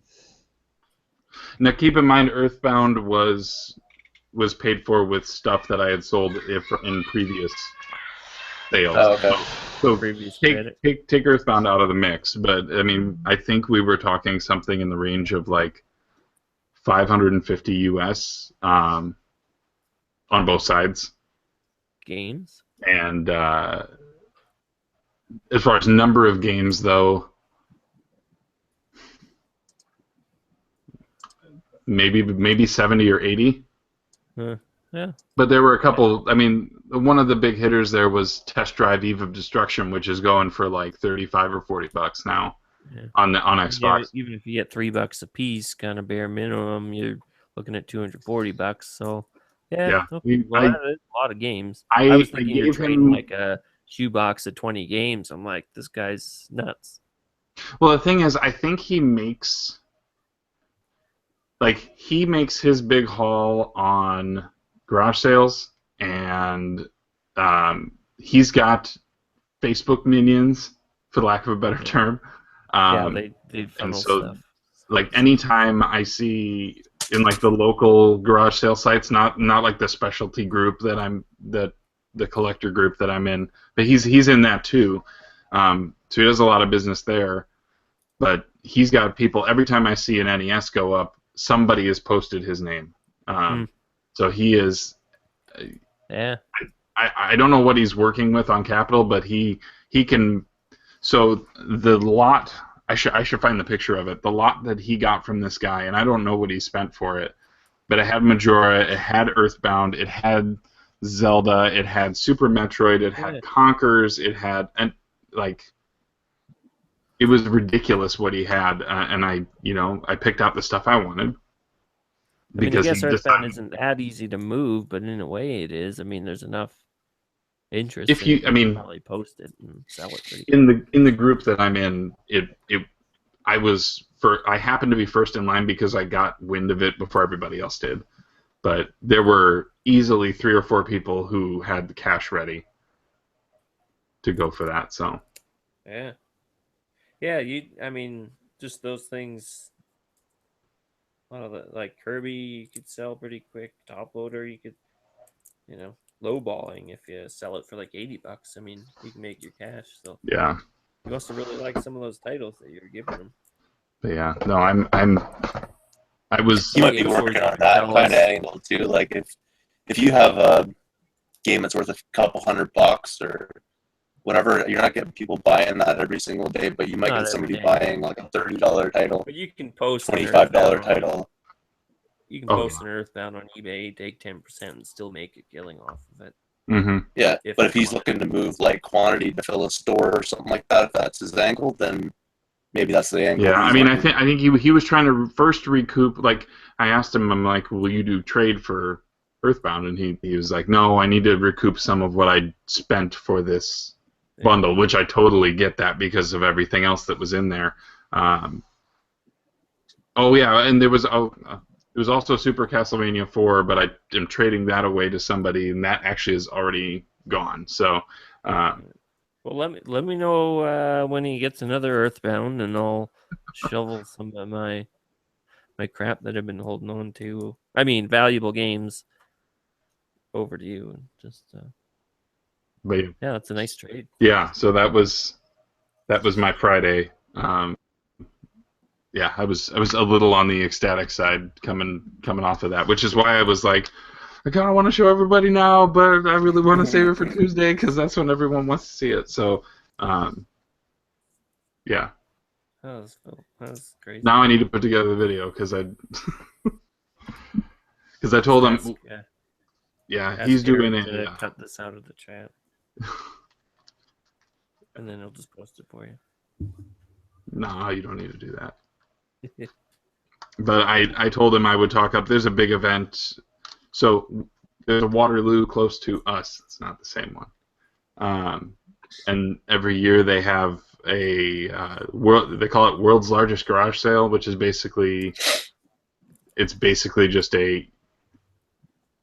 It's like your Game Swap, but it is everything. And he makes a killing there.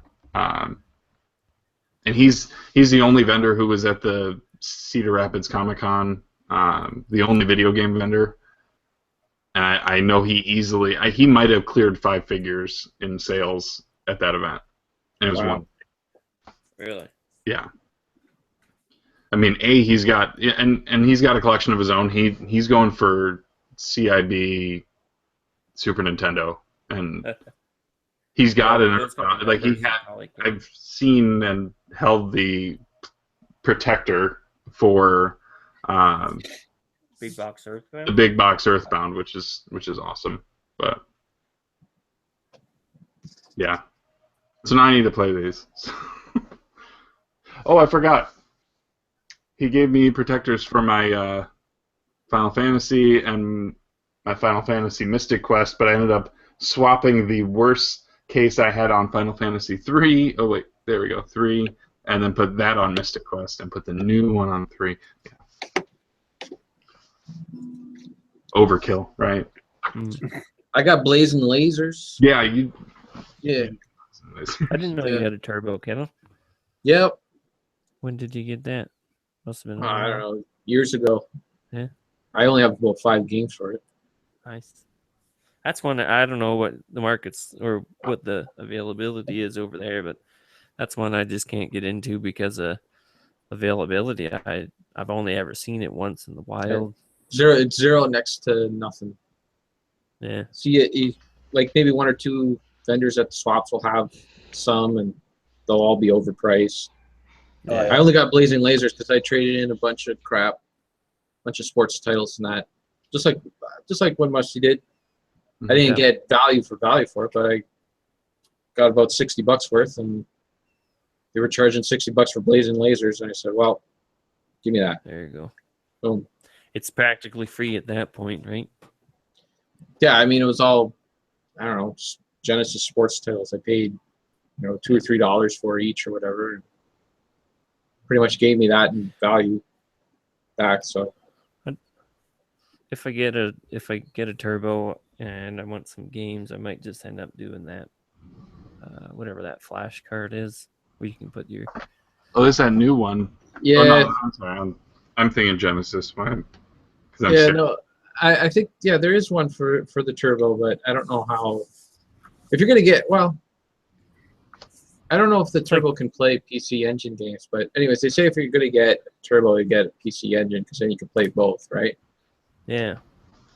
Yeah, like I'm wondering if you can do Symphony of the Night on that like ROM card, but can you put it into the cartridge? Oh, I don't know. I don't know because that CD system reads. You're thinking of Rondo Blood.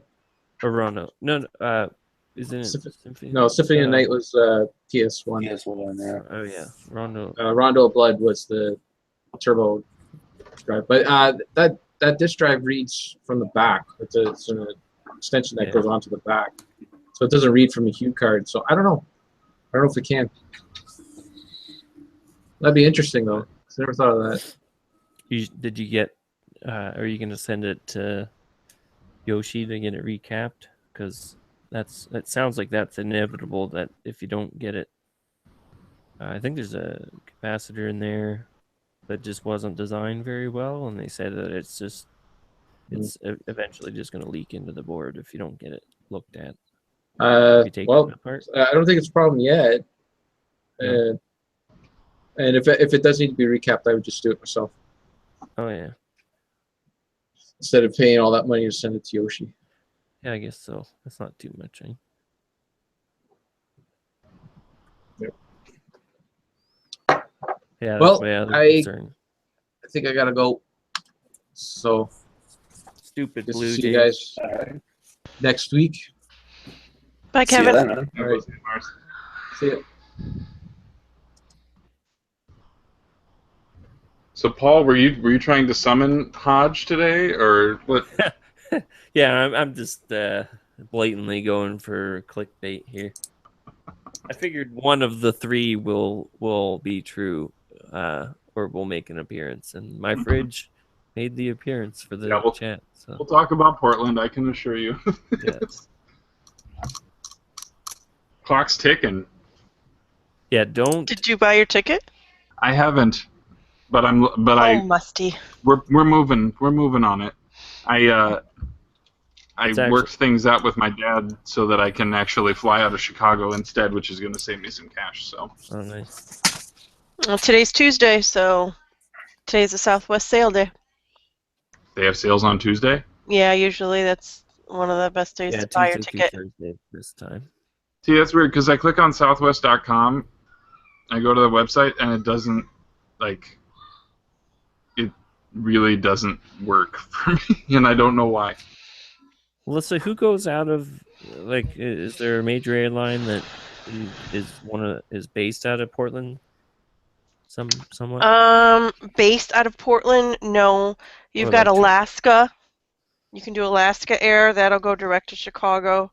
Okay. I'm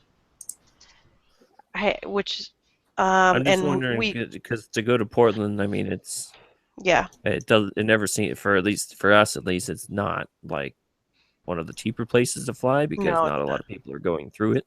But if you find the airline that has a hub there, then generally they'll they kind of filter a lot of their or funnel a lot of their flights through their city. So that's what I usually tend to do is kind of look and see who might have a hub out of what city and then go with that airline because 9 times out of 10 they're going to be the cheapest to sell volume of tickets to get you through there. So Portland's about like $400. Yeah. The cheapest for us to get out there. I mean, usually we look at for us between here and Chicago, it's Southwest or Alaska.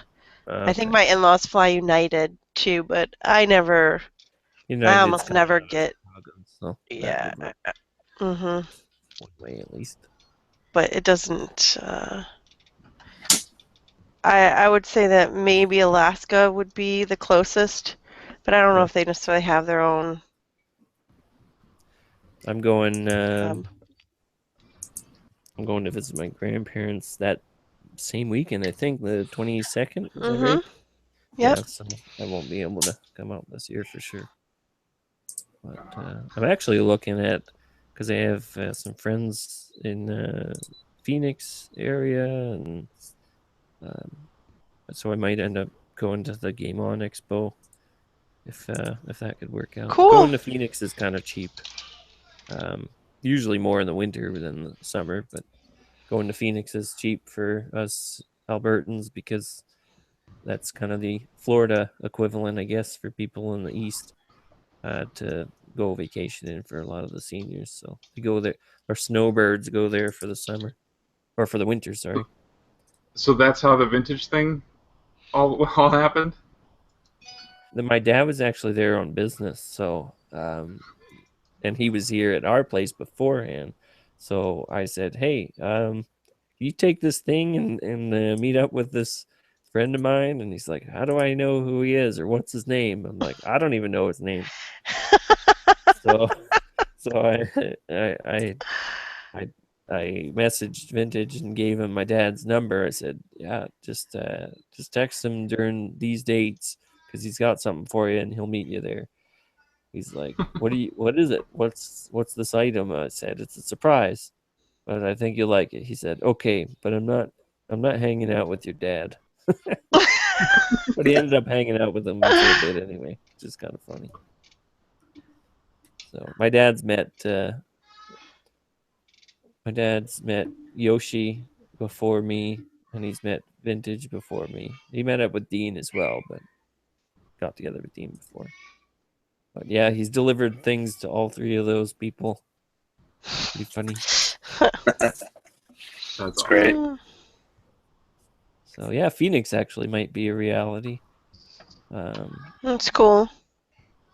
Somebody might be moving to Seattle too.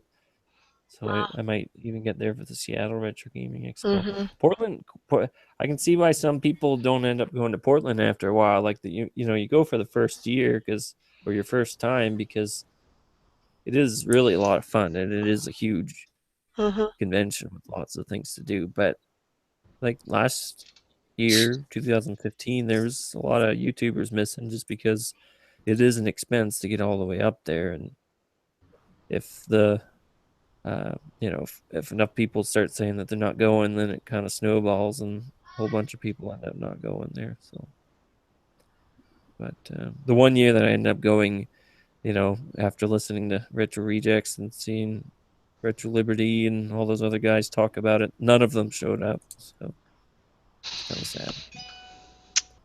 Yeah, it was still a lot of fun. Got to meet a lot of cool people. Hang out with the Q Dogs in the Q Dog house. How many people get to say that? Special edition.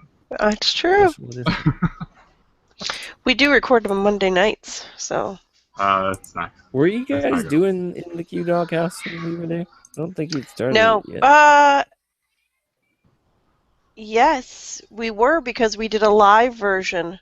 Oh yeah, you did because we were recording them a little bit earlier. We were kind of recording them Saturday-ish, Sunday-ish, and so we did a live version. And now we don't put them out till Tuesday, so we don't record usually till Monday. Yeah. Sometimes Sunday, but yeah. Woogity, new Challenger appears. I'd like to go. It might be like an every 3 years thing, but I'll miss out this year for sure. I mean, Portland would be hard for us to get to if we didn't live here too. It's an expense. It is, and I just think Portland, like you said, I don't think there is like a hub for any airline for Portland, and so it's just a go-between, and so it's just expensive to fly up. A couple $100 more to fly. People aren't, always going here like they are in Phoenix or California. But it is worth it, Musty. I'm excited for you. I'm also sort of jealous too. So. Well, but if I can come away with replicating this, then I will be happy. Oh, you'll be spending more than that there for sure. You are correct, sir. You'll go home and your wife will be like, "How much did you spend?" Yeah, bring a big empty suitcase. Yeah, well, I've got the roller bag, and then I have the roller bag that's just a little bit smaller. So I'm gonna pack the small one. Yeah. And then put that in the big one. There you go. And then I can just go. And I drove a car down. I don't know why I didn't save up to be able to buy something that I could drive back, because that's always the problem too. Just people buy stuff and they're like, "Just go buy a car in Portland." Just drive it back. So I didn't Mario buy anything that was worth, driving down for. There was a nice, complete Sharp NES TV that I would, if I was a richer man, and I had $600 lying around, that would have been nice. I think it sold for like 500 something, not even 600. And I think that's a pretty good price for complete, both controllers, no chips, no brakes, all the legs are good. Plus, they had the controller, like the remote control for the TV itself, and I never really see the remote control come up at all. So somebody walked away with a steal of a deal. Nobody was even bidding very much on it. I think like one person, maybe a few bids at first, but then only really one serious bidder topped it out. So yeah, I think I'm going to step away for a few minutes, but I will be back. Okay.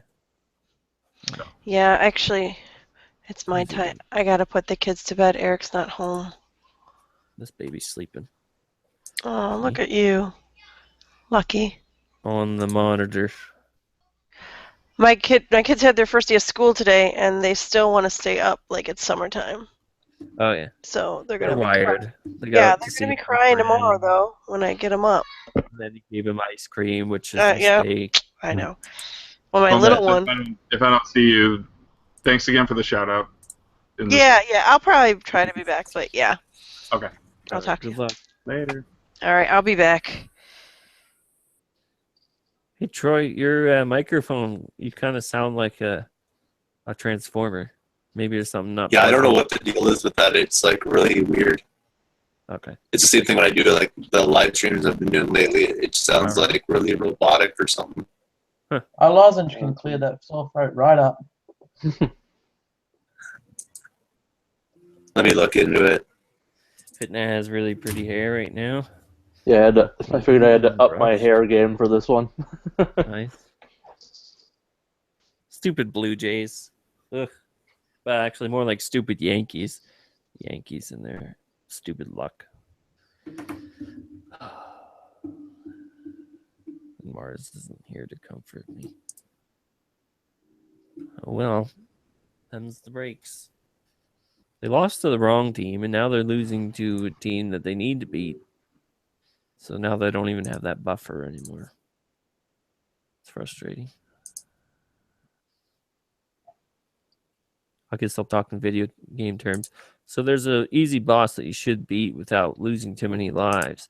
Well, if you end up losing that boss too many times and you lose all your lives there, then you have no buffer between you and game over when you actually face a boss that's worthy of losing to. You know what I mean? Yeah. See? What was our local game store selling blue for my DQ dog again? Huh? Oh, that's Melissa.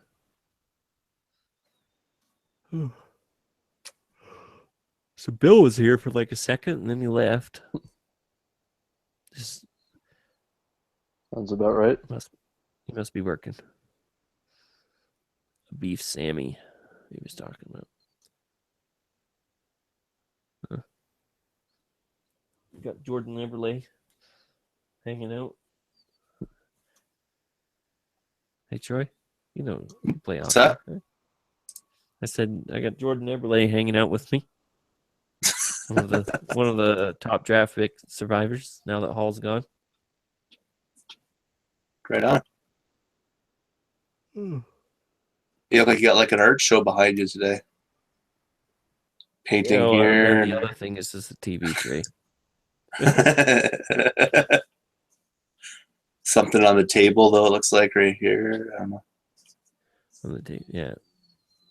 Well, this is the same thing. It's the same Oh, the same one. tray. It's just got junk on it. See? Those look like Right. straight out of the 80s. Actually, it's a different picture. So yeah, I guess we do got some art going on.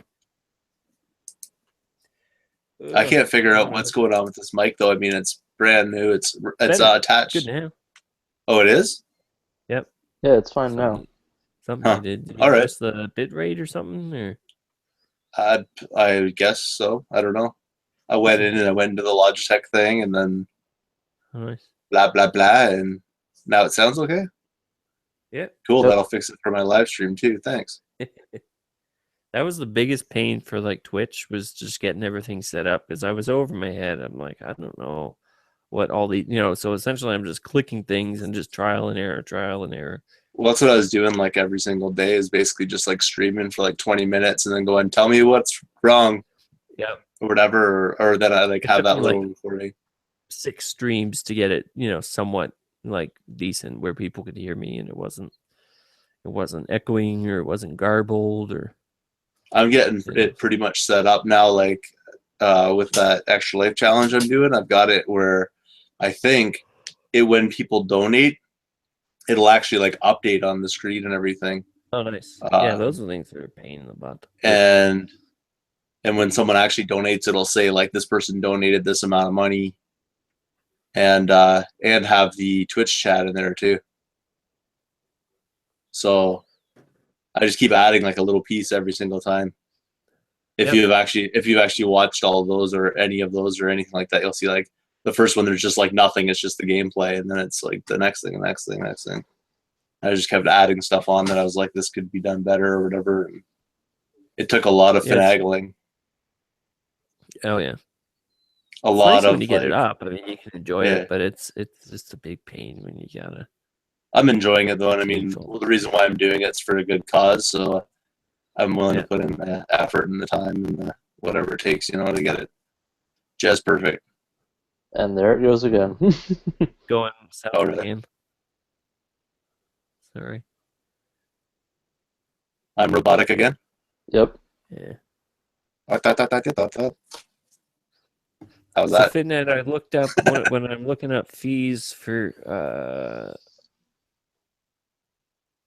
flying, like in looking at cross dating or cross referencing for conventions and stuff. I can fly out of Edmonton, go out to. I can't go to Vancouver. I can go to Victoria, round trip. When's the Vancouver Retro Gaming Expo? That was in either May or April. I don't remember. Yeah, and I don't think I can go that far forward. Yeah, not with New Leaf anyway. But it with alternates New Leaf depending on when they can schedule it. It's only for one day, so I don't know if it would be worth coming out for. So let's just pretend I'm flying out on a Saturday, the 22nd, the same date I'm leaving.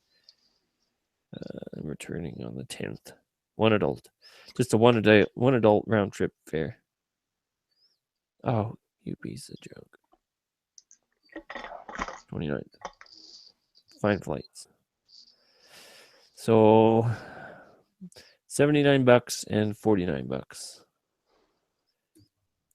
So 128 round trip to go to Victoria, but that doesn't really get me to Vancouver where I need to go. No. So I guess I'll go to Vancouver and visit an uncle. Or Victoria, and then just take the ferry over for the day. Yeah. For the exchange or the con or whatever. Why is it only one day? Just not busy enough? Yeah, they had it 2 days before, but it got to the point where they literally one year had to just say free admission on Sunday because no one was coming in. Oh.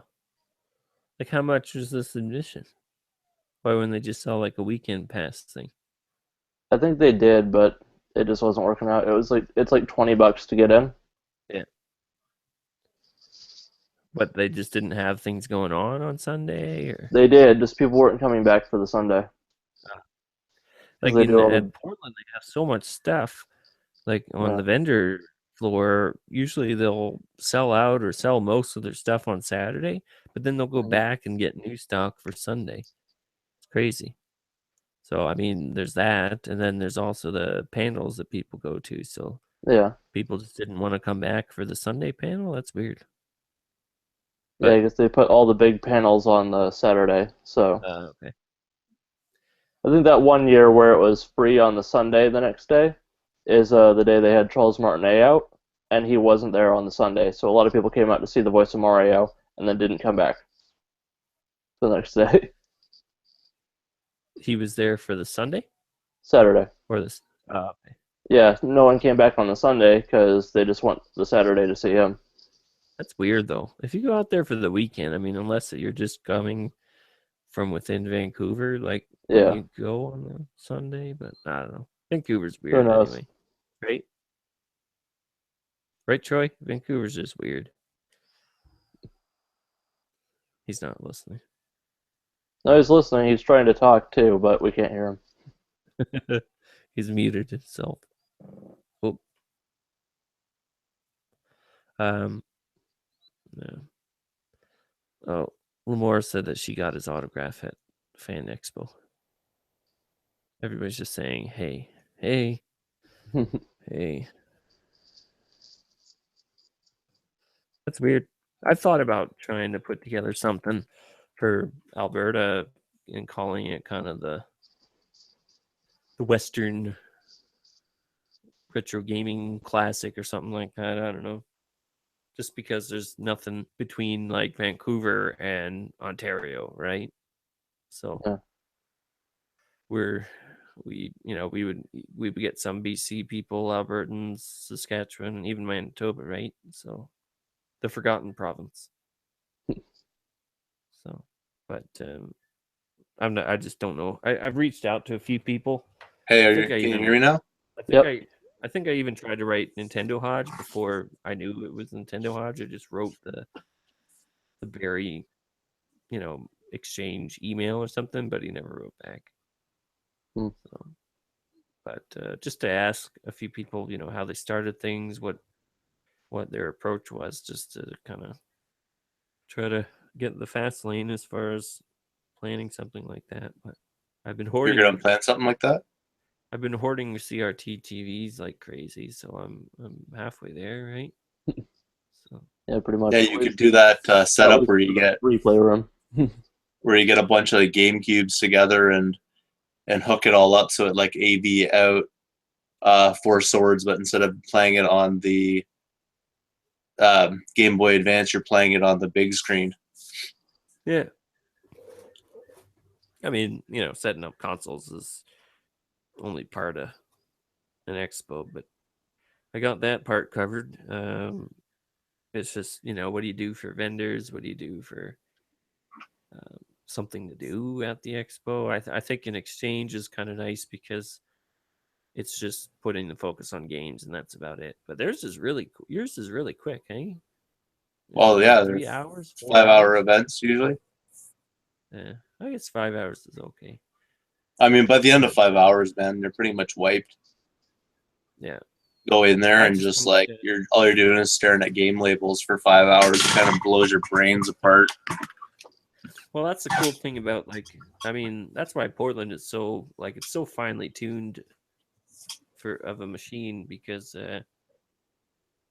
they have it really well staged and presented, and people don't get bored the whole day. Like I think both days, I kind of just game hunted for 4 hours, like from 9 till 12. Then got some lunch, came back, saw a few panels, ended up playing pinball and arcade games and hanging out with people. So there's a lot to do.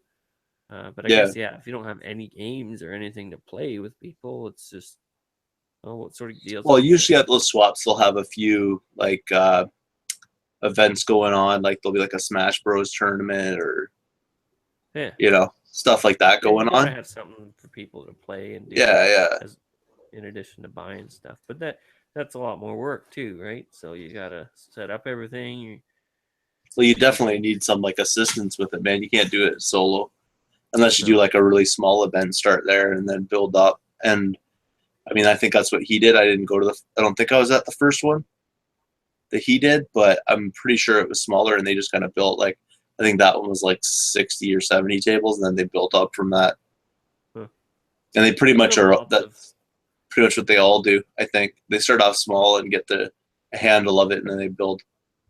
I've done lots of small circle retro gaming nights and stuff, so I'm comfortable with that.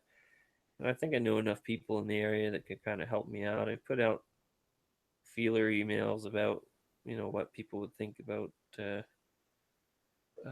helping set up the event and things but I might just do a small haul and do it for 4 or 5 hours and just call it an exchange so people can bring their own stuff.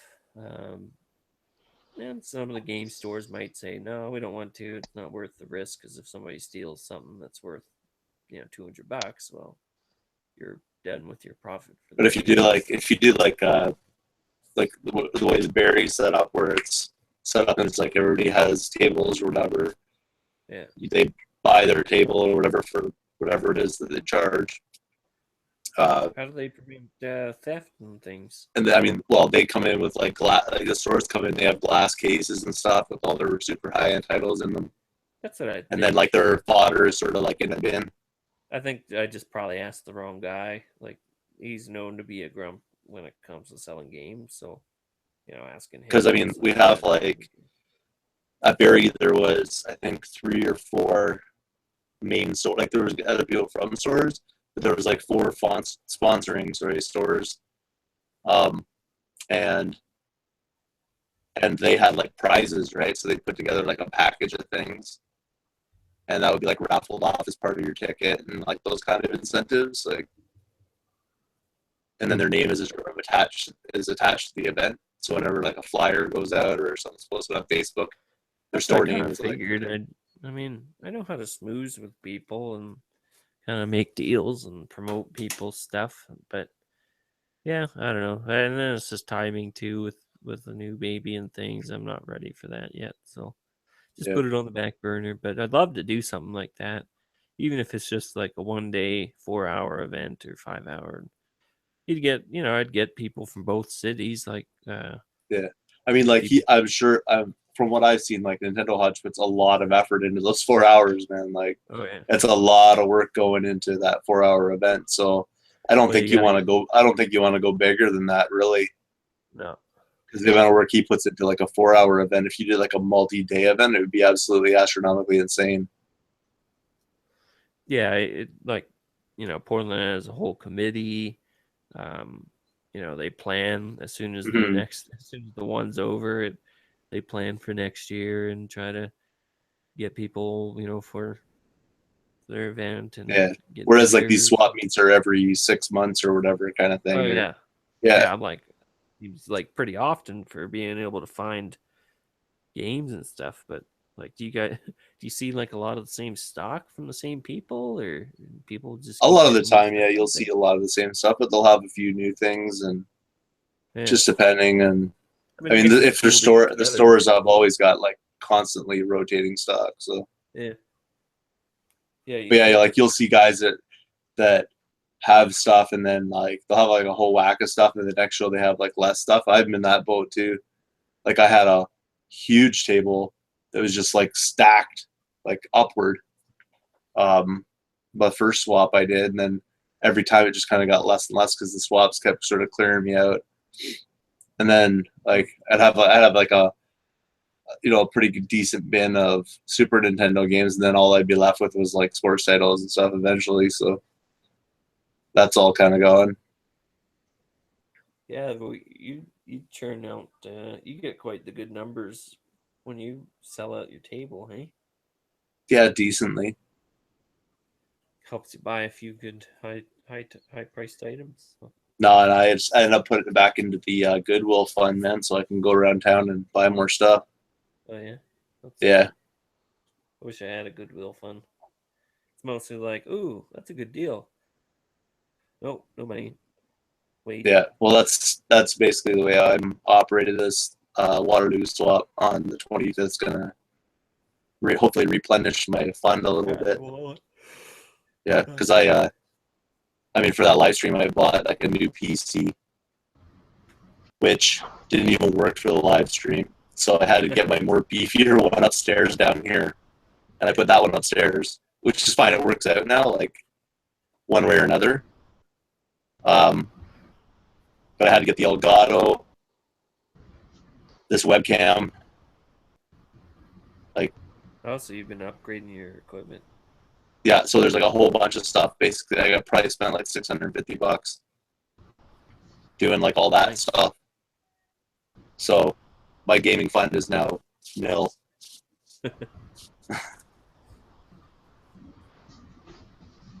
Yeah, I mean, I wouldn't do it. I don't have that much stuff to sell. I mean, I might set up a table, but I'd probably end up being more like, administrative, walking around, making sure everybody's all right and going smoothly and things. Doing pretty much, man. If you had a table, you'd have to have somebody selling for you. Yeah. From it, because if you organized it, you'd be wandering around problem solving and helping people out and making sure everybody's happy and. It's a commitment too. Like, you got to be able to commit the time to it so that it can be a recurring thing every year. If you only do it once and then you forget, or you don't do it the next year, well, people start to not take you seriously, and then they don't come out. So yeah, Haji put on an amazing show, man. It was amazing what he did. Yeah. Plus, I'd like to be on a few more podcasts, so that that way, if I put on a show, and people take me seriously as far as a gamer, personality. No, I'm joking. But yeah, it'd just be nice to meet more people, and I hope it goes well. It depends on I don't know. I find my impression of like out east in Ontario there especially, it seems like the prices are just really high, like even higher than here. And I thought ours would be higher because less people and more demand, or more people and less games available. But Yeah, there's seems just like more you guys people have, looking for games here. yeah, Is the problem too, right? Like, so there's more. It and works the more like the the people same kind keep of way. using It basically balances itself out. More people Yeah. looking for games. There's more games here, but there's more people looking for games. So That's true. Yeah, and you Yeah. guys, well, the more that people flip them or upsell them, the higher the price goes. So, I mean, I was sitting in a Value Village the other day, and luckily, I don't know if like you're checking my Twitter stuff, but I basically beat out the Sharks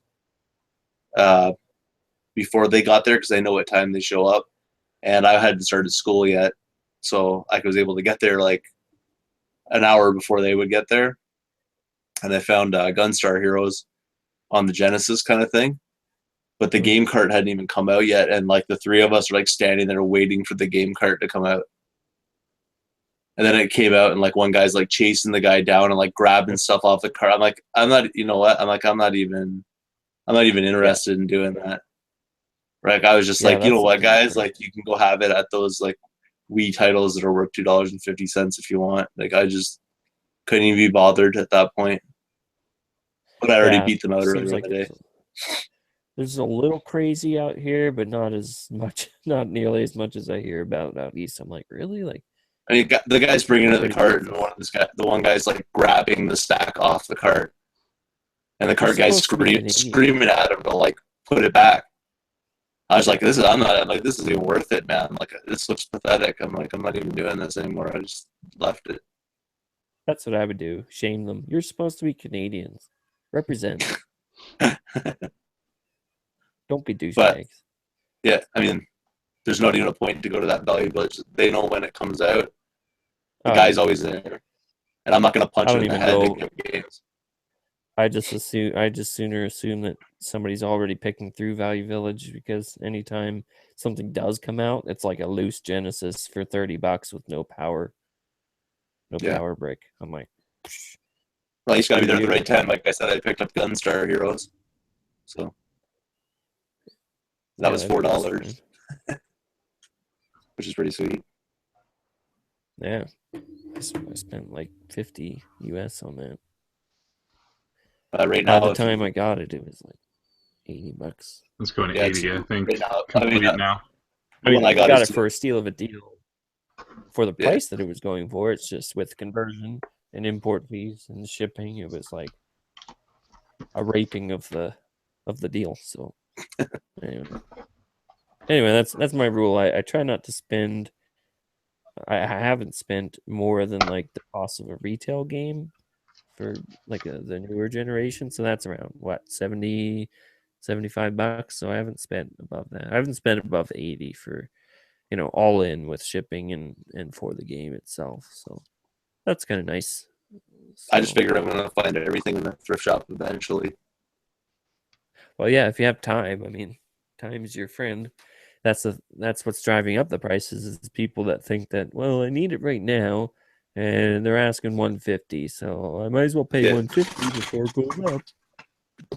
And so what you're kind of experiencing now is like a big bubble in price because everybody wants them at the same time. But yeah, half of those people are buying them and then they turn around and sell them in 5 years, and for retail price still. But the other bit will hold on to them, but they want to get rid of them eventually. Maybe they'll turn 30, 40 and say, well, there's other things I could spend money on. I got a family now. I got a car that I want to keep or, pay off or something. Yeah. So, and then they get rid of those. So what's going to happen is, maybe the price isn't going to be as, dirt cheap as used, original Xbox games now, like when you could get them from GameStop or whatever. But they're going to go down a lot just because everybody's going to want to unload them, and it's going to saturate the market a bit. So, I don't think the price is just going to magically go down because, well, there's, nobody buying them. That's not the thing. It's just going to be a whole bunch of people needing to sell them. So that'll help. It'll take a game down from $80 and put it back down to like $40 or $50, and it'll take some of the extortion out of the game. But right now, there's just way too many people that want to buy stuff. I don't even really buy Super Nintendo games anymore just because they're hard to find and they're overpriced. So. Well, I check a GG or whatever all the time, and I can never find anything. GG's dead. Yeah, now. Like, it's just a bunch of people thinking their stores are stores themselves. Yeah.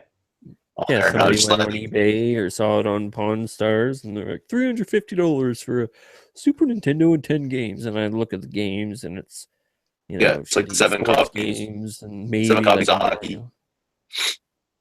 Yeah, I'm like, who's buying this? Oh yeah. But I meet the But people. the thing is, no one is, because I'm looking at those listings and they're still there day after day. So nobody's buying that stuff.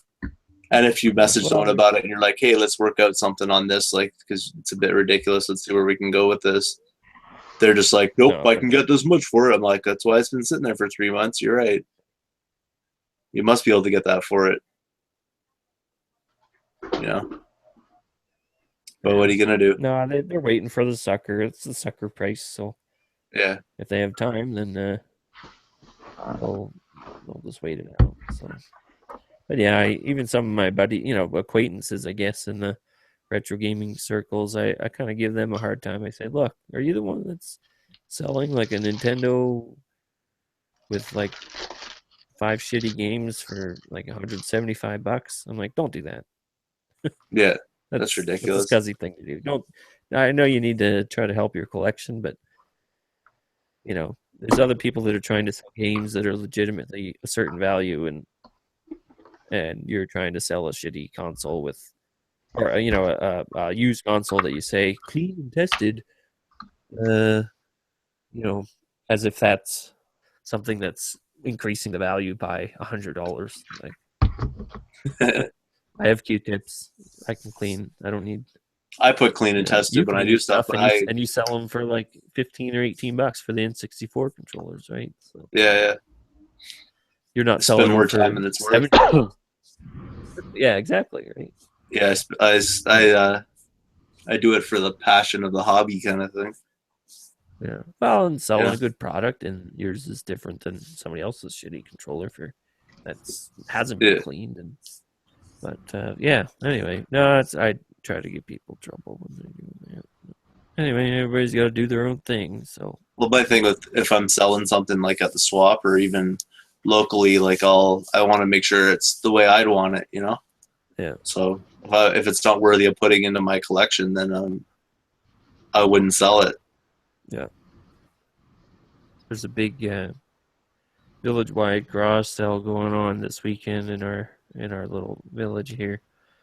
So, not that I'm thinking I'll find anything, but it's kind of nice to have all the garage sales in my own backyard instead of having to drive somewhere else. So. Yeah. Well, clean up, man. Get there early and just totally undercut everyone. I think I only heard of one, like out of all the sales, somebody had like N64 stuff, and I don't care about N64 stuff. I got all games that I want for it. Yeah, good system. Yeah, but you get it and then you flip it, man.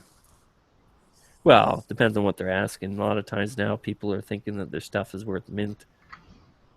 So, I'm not interested in buying your stuff for $100. Not even like, $80 or whatever they're asking. Because what am I going to flip it for? I'd rather make more money at my job than, make $40 on a N64. So, yeah.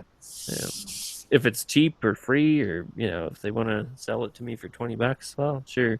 I'll mostly use it as trade bait with somebody that I meet or that I know is looking for it. But I'm less and less into the buying and selling anymore.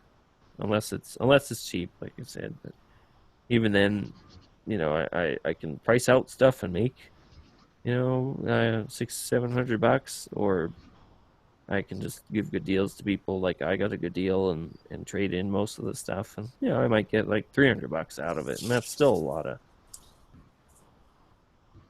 overhead to be able to use for my game. So yeah, I don't know. I don't know. Buying and selling, it's not everybody's game, I guess. All right, I have a online job for someone to do right now. Online job? Yep. What I need you to do. Let me just see here if I got this right. There we go. All right. So, is any of you actually on my Twitch channel? Huh? Like, can find my Twitch channel. Okay. Hold on, I can go through my phone.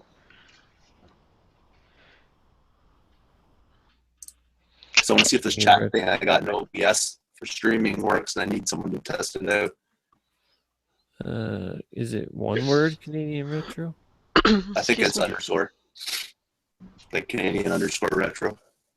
Hold on. Underscore. New follower. Yeah, I know. Whoops. Yeah. Bing, ding. I don't see. I just do Canadian Retro Twitch, and it doesn't come up on Google. Yeah, well, it does come up. PORN. My art conversation. Twitch.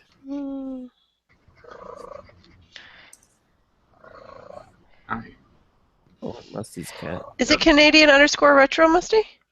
Yeah, that's the one. It's not coming up. Let me try it again. I don't know what happened here. Canadian. I guess I could probably post a link to it in the chat or something. Let me just see here. Oh, maybe because I was live. Maybe I was looking under live.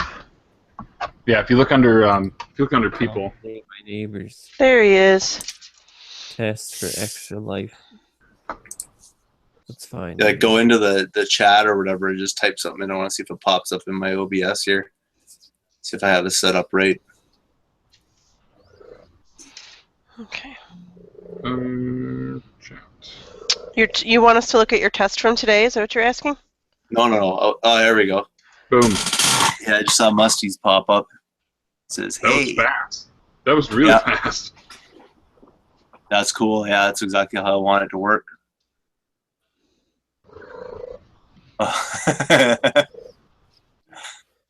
Test spam. Nice. Yeah, totally awesome. Totally works. This is gonna be great. So I got that when somebody donates during the live stream, it'll pop up on the screen that who they are and how much they donated. That should happen, and then also have it where it's measuring toward my goal, kind of thing, like a bar. Sort of in that that blank space that I left between. If you're looking at the streams that I did, there's a box at the top that says help support the cause or whatever, and then the bottom is where my face is. In between there's a big blank space, and now that's going to be filled with the chat and all that goal oriented stuff. Yeah, I like the adjustments you made. Yeah. That was something haggling men to do that. Now we're having a sub chat on Canadian Retro's Twitch. Reporting this chat on this. Maybe I'll keep the chat out of my stream.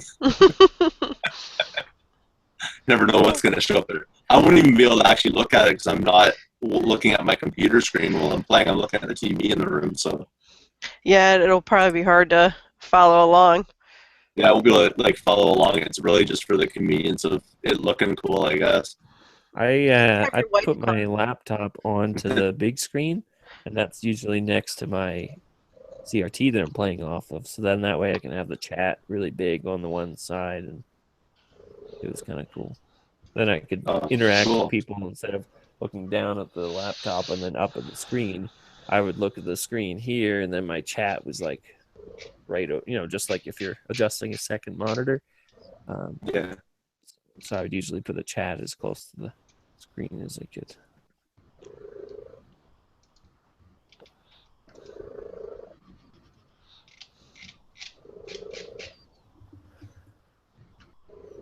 Yeah, that's gonna look good, I think.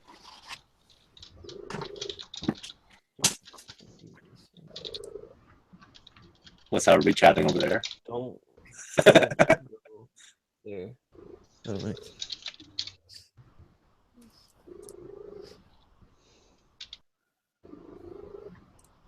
Yeah, what I had to do. You got a whole bunch of follows, so That's good. mission accomplished. I just need less cheapskates.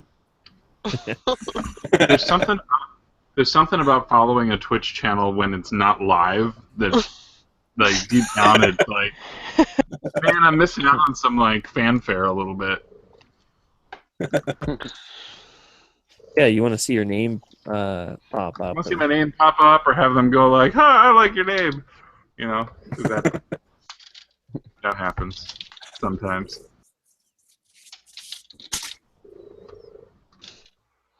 Yeah, that people have been really helpful, like getting rid of those black bars kind of thing was such a pain though. I had to like rescale the image, and then instead of it, because the way I had it before was the overlay was, even though it's called an overlay, so you should be able to figure it out with your brain that it goes on top, but it's actually now like an overlay, so it sits over top of that and then frames it. So then I was able to extend the size of that box out. So I don't know. It was really quite a bit of finagling. It wasn't just like copy the window onto it. It was like a lot of transparency type of thing. And oh my goodness, man, it was a learning process. Now I'm an expert in it though. Oh yeah, there's a lot of ugly streaming to start. What's this sound like? Oh, like garbage. I can't hear you, or the audio in the game's louder than you are, blah, blah, blah, blah. You sound like you're under a waterfall. Yeah. I don't know how to fix that. I can't do anything about the robotic voice thing. That's just going to have to stay. Because I don't know I have a clue how to fix that. It's just the camera on the Logitech. Like the mic built into it. It works fine for other things. I filmed one of my YouTube videos with it. It didn't sound all quirky or weird. Huh. Weird. I picked up, this is something that's been probably sitting in my car forever, but picked up the first season of Lost because that's the only good season of that show. You take that back. Everything else is just hot garbage. Oh no, come on. Maybe the last season, but it was good. All just a hype show. I hate those shows. The hype's over. It's like, oh, what was I watching? Oh, that's right. Good for longer than Heroes. They're like, yeah, exactly. Well, I like the first season of Heroes. Same thing. Hype show. That's the joke. They fell apart, but I don't know. When you don't have an idea of how you're going to end your show, maybe you should have ended your show a little sooner. I think the thing with Lost was they did have an idea of how to end it, but the network wanted more seasons, so they had to stretch it out for longer than they intended to. We also had the writer's strike in the middle of that, too. That'll do it. Yeah. Well, they should pay their writers. Shame on them. Yes, they should have. That got messed up. Like, that got messed, because that's when Lost really started. I say that's when it started to go off the wall. But my wife was. What do you mean? There's a patch in the floor, in the ground?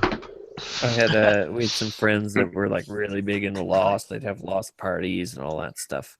Yeah, viewing parties and all that. So they're trying to convince my wife and I to watch Lost, and she's getting really excited, and she's like, there's even a blog that you can follow to kind of help you with with the plot points and what's going on behind the scenes and stuff. Figuring out what the hell the show is talking about.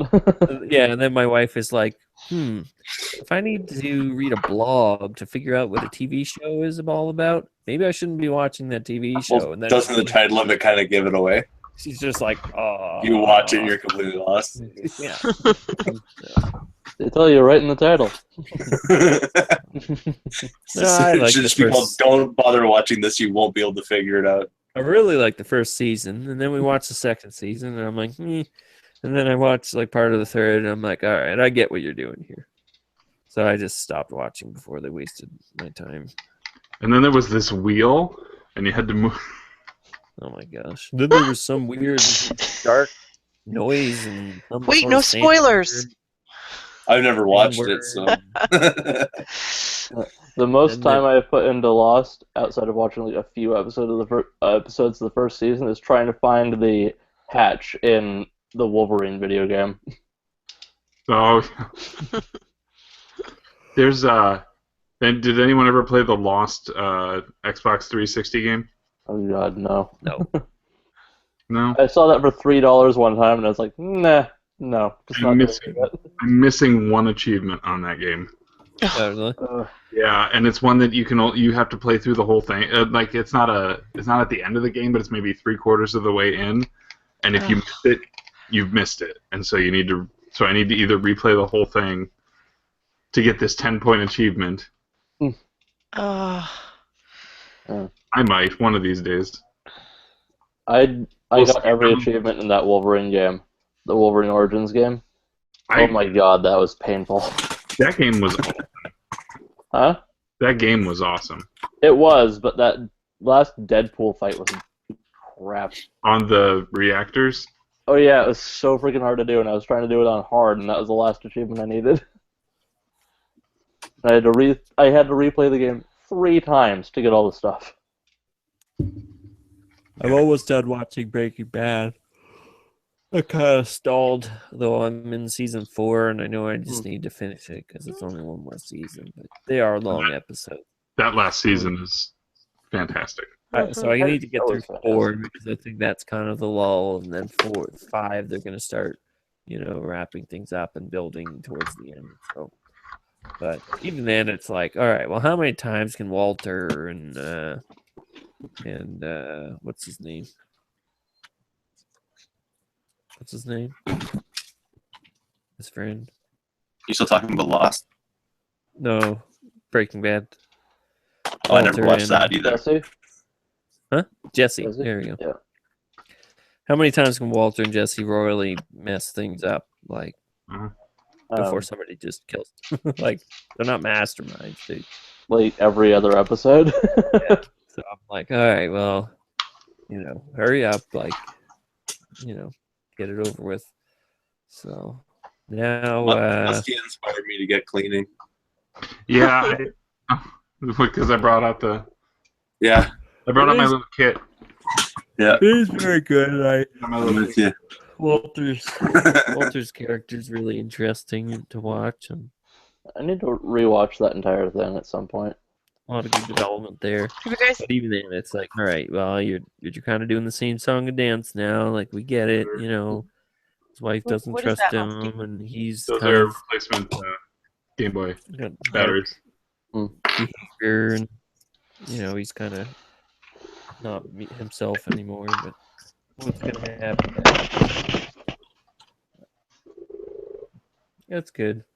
I'll finish it. I'm glad it's only 5 seasons. If it was like 7 or 8, I'd probably be checking out by the 6th season.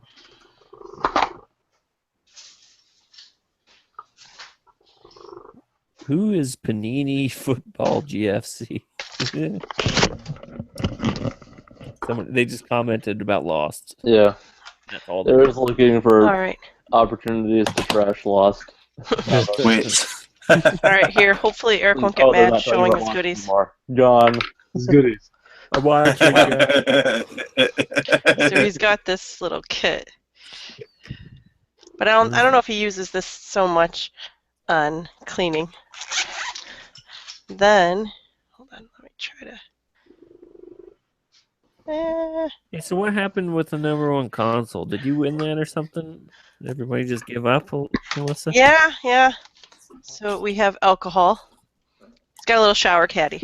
Yeah, I won. Whatever. Gugon. Ooh, I got Gugon over there. Brazo. I think he heard about this from Buried on Mars, and it totally works. So Brazo's a gamer? ooh, this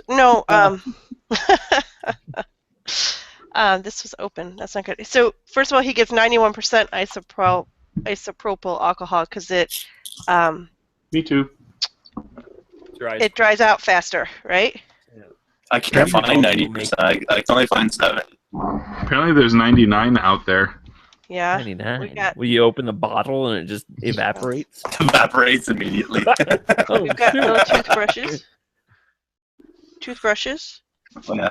Do you guys clean labels? Yeah. I hear that using like WD-40 works really well on labels. You got this thing. You mean this? Yeah. There you go. So that would Q-tips, work right? on You got the Q-tips. basically everything but N64 labels, right? Toothpicks. And anything pre-NES. I don't Nothing touch but N64. Oh. Panini's back. He said it's He's got football and retro gaming channel. That's cool. Yeah, I just mean because like Atari and Intellivision and N64 cartridges, for some reason, are just not laminated or anything, so it's way easier to mess them up. I don't really clean labels. I think he just uses the dry toothbrushes to kind of clean them. Maybe like a super duper damp paper towel. I think you should keep label. I think you should keep the old like rental sandpaper. video. I think you should keep the rental store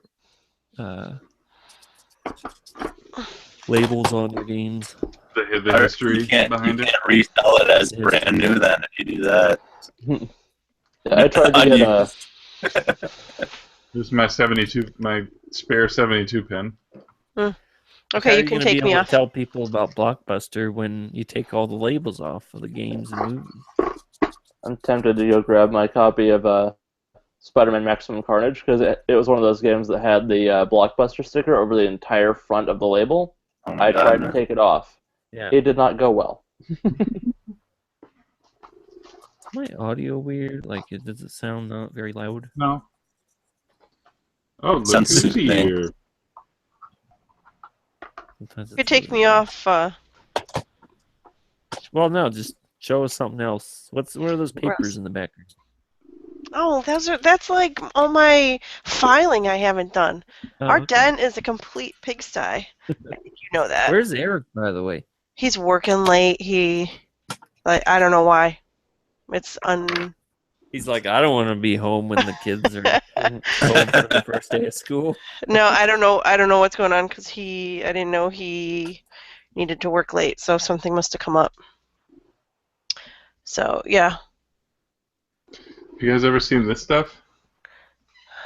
Liquid tape? Yep. Nope. No. Instead of using electrical tape, you can paint this on, and it. Huh. Okay. Doesn't help with cleaning games at all, but it was next to my kit. Yeah, I'm like, what are you doing with that? Oh, if I had like a wire, that was like a wire that was chewed up or something, I can just paint over it with that. Okay, that works. Interesting. It's bright red, so it doesn't hide.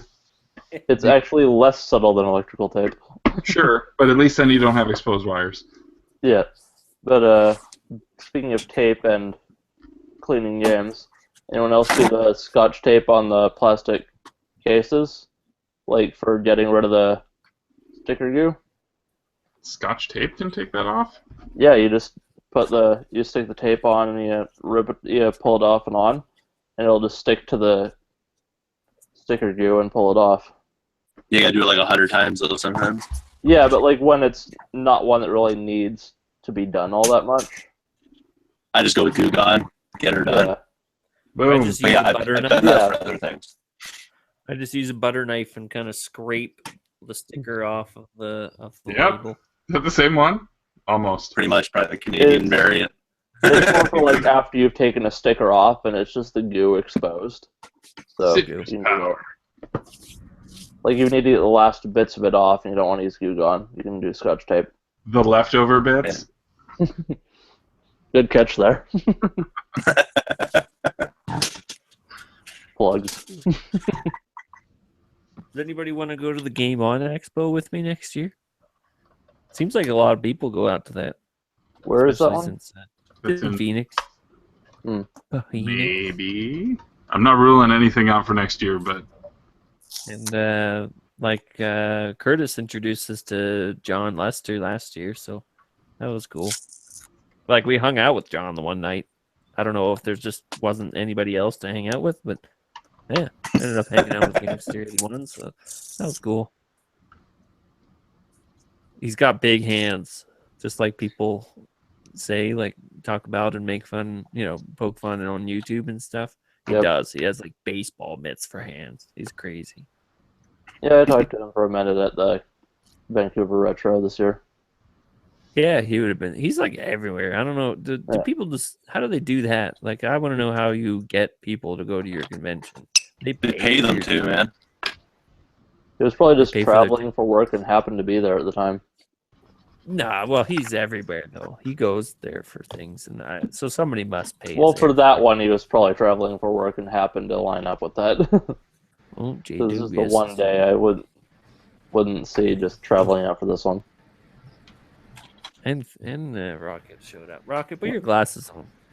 I have my contacts in right now. So. Save sexy sauce for YouTube videos only. Yeah. Well, this is kind of. Well, you want me to save it for my channel only? Yeah, only for the channel. This isn't this Hangouts After Dark now? So. Yeah. After that. What I miss? What I miss? It was like a red light effect over everybody or something. Basically got away with highway robbery, trading in a bunch of Xbox crap, and he got basically the whole store worth of retro stuff. So. Yeah.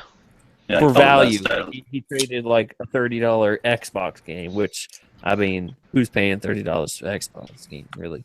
Hey. And he got value for like stuff that could legitimately sell for like $150. I saw some of the Twitter teasers. Yeah, it's crazy. All right, show the big one. Whip it out. Come on, just the big one. Whip out the big one. Come on. Just Rocket Sauce wants to see the big one. Whip it out. Show us the big one. All right, here we go. Just the big one. Yeah. How about two? Okay, two. You have two? Because it's got like some of us are only lucky enough to have one. So, since there's two new people, show the two. This. Okay. That belongs to something. This. Nice. So. Yeah, I have one of those. I do know. Regular RF, not the AV yeah, it's one. not. I need to talk to Yoshi. And the guy offered to mod it for him for free. Like, I don't know what he has against this guy that he's trading. Unless he's got some sort of stranglehold on this guy. Well, I want to show this one just out of respect. Okay. Okay. Such an Atlas game, so maybe it's worth something. Did you take all 4 of those copies, or just the one? No, that was just a picture I grabbed. Okay.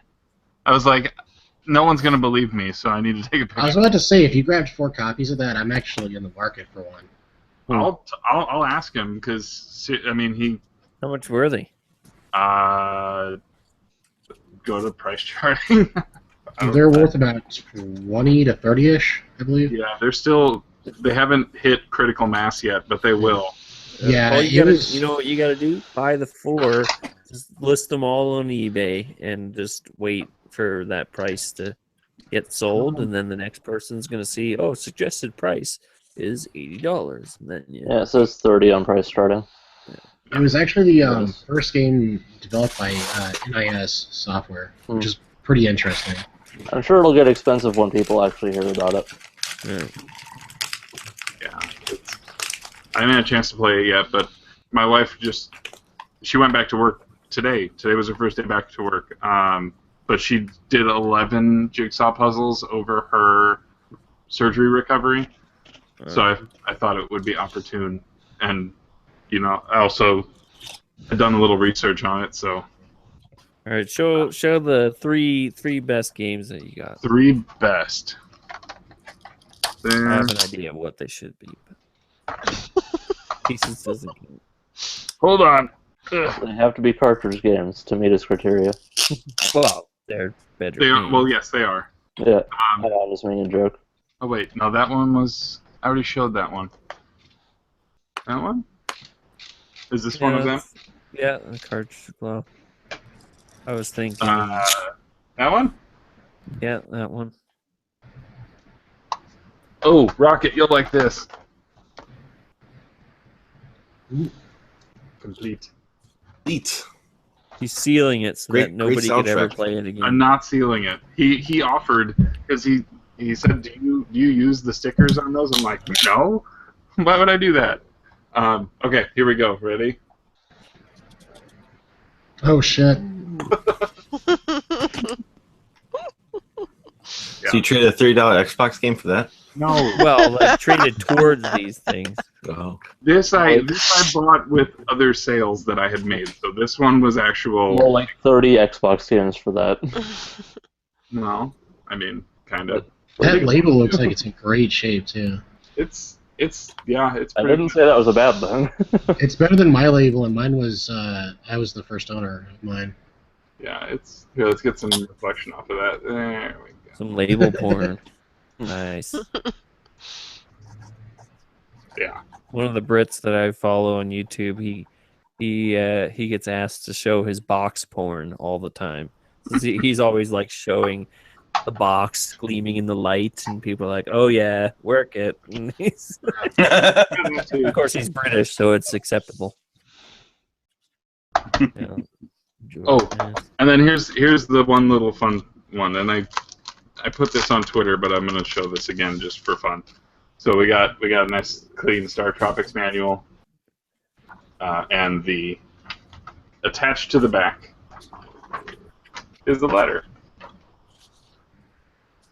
That's cool. Yeah. Can't you spray water on that and you can see the map or something? Yeah, I think it's in here. No, it's the code to the sub. The submarine needs a certain frequency or something. Yeah. Oh wait, no, I'm getting that confused with Metal Gear Solid. No, I think it is the submarine. Yeah, it is. frequency that Yeah, shows up when you get it right, yeah. The ammonia reveals the code or something. Yeah. But yes, so he hooked me up big time, and I can't complain. Like, you guys are giving me crap because He's just got he happens to be. of sexual servitude to do to the guy, but Well, so We were unless he's talking about officially side action going on. Good deal. unless he's I won't, officially up, who do I you won't call take him now? away your finagling skill. But I just can't believe that somebody would do that sort of deal for all of that stuff. I've seen people do it at swaps, man, like store to store. Some guy will like unload a whole bunch of $5-6 games because the store wants stock, and they'll get like a title for it. Well, I've seen that happen. Yeah. The Carney has told me. I was gonna say the Carney told me that he would take whatever like 100 Mario Duck Hunts like for trade for like whatever like some really expensive rare game. Yeah. Because he knows he can.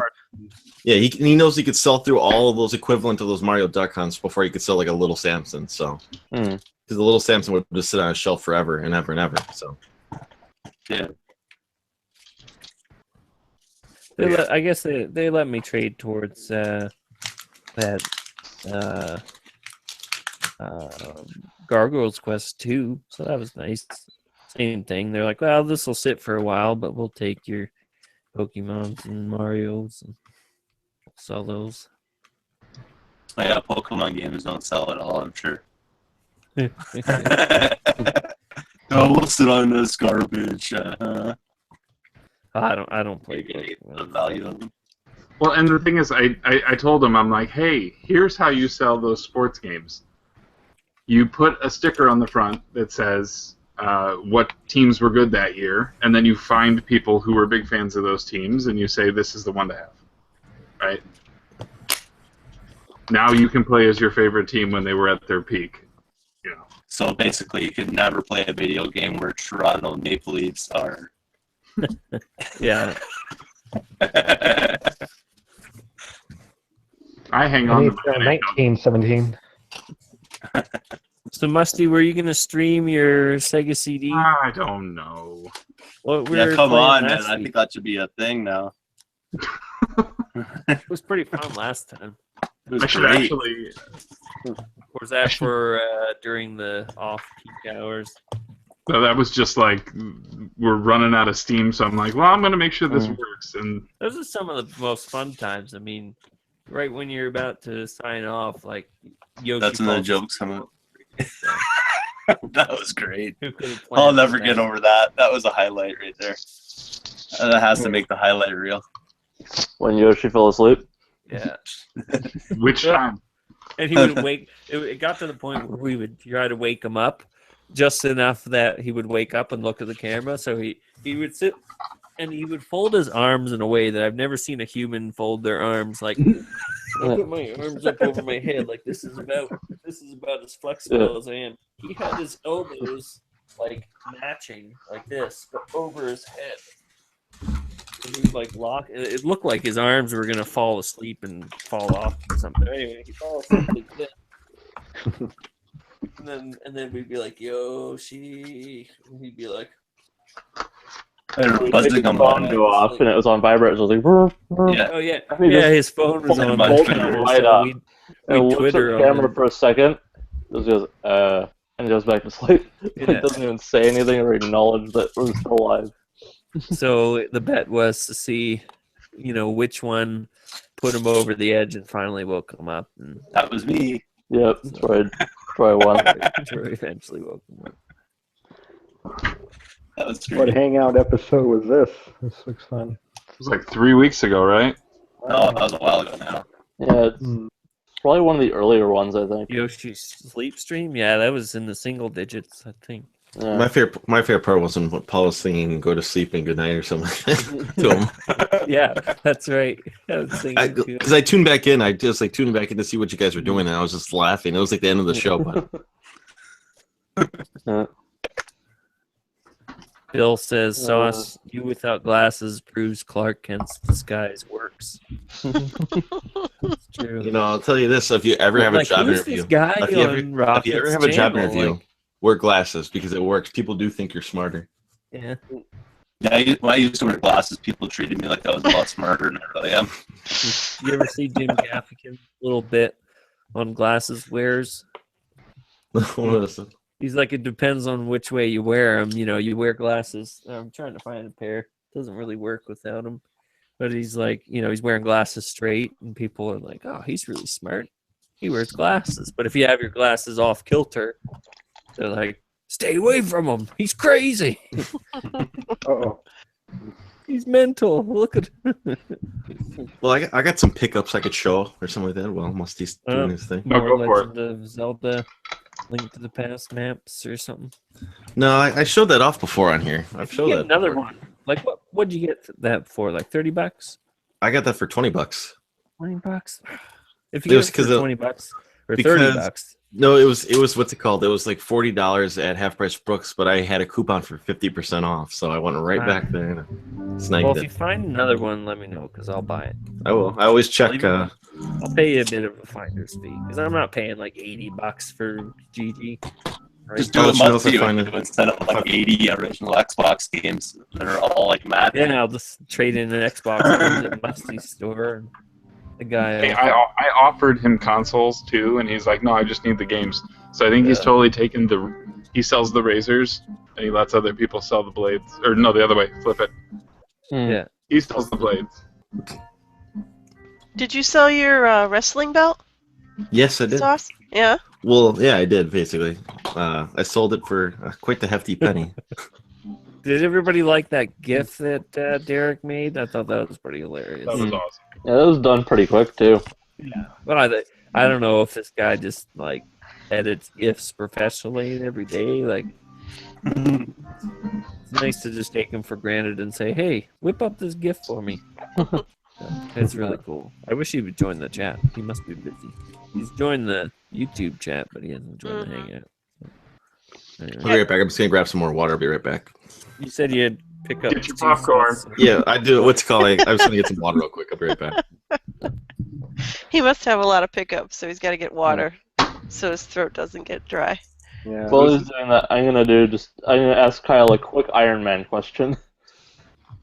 I'm all ears. Yeah. Do you have any idea why the Mike Grell and Frank Thierry arcs of Iron Man are just available nowhere digitally? Or have not been collected in trade at all? When did they do their run That's again?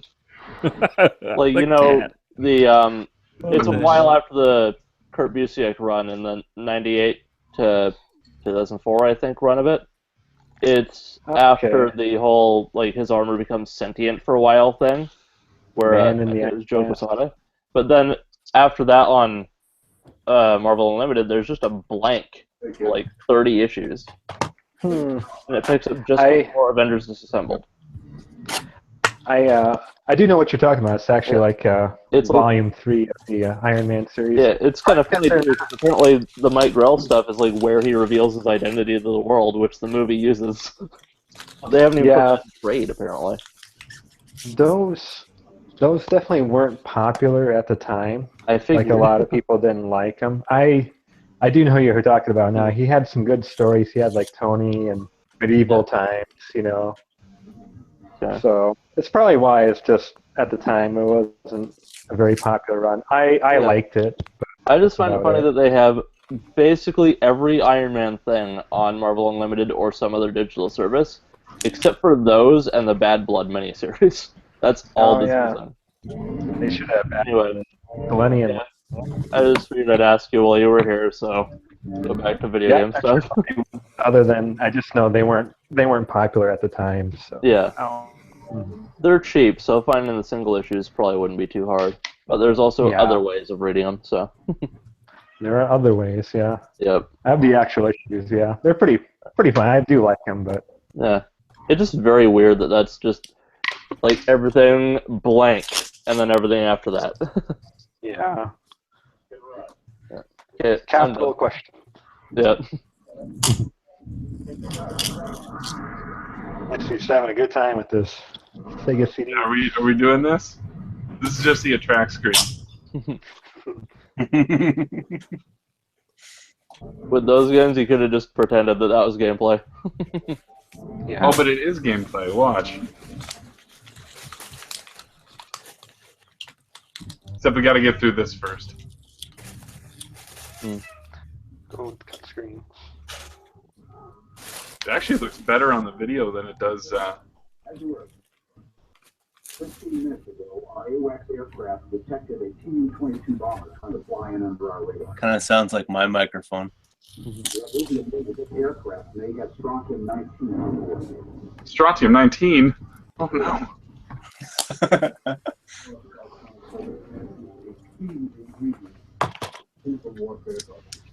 Can you guys hear that all right? Not really. No. Okay. Sorry, you're not missing anything.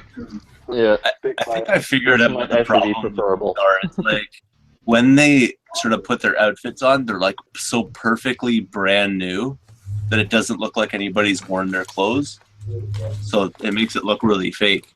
Well, because then they can return it right back to the costume store if they do that. Yeah, I guess so. They say, "Oh, I didn't even wear it."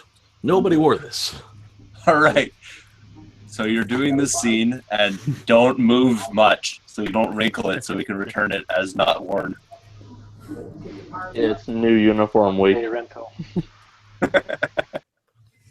It's just such a special Okay, time. here we go. In video, because. So the big thing on this is you have to hit whatever your reticle on different things as they're going on. So she's asking for radio confirmation, so I need to answer the radio here. Otherwise, she yells at me. And do you like that when she yells at you? Yeah. Shadow 5, come in. Okay, so now I have to choose the next waypoint, which is right there. Let's go get him.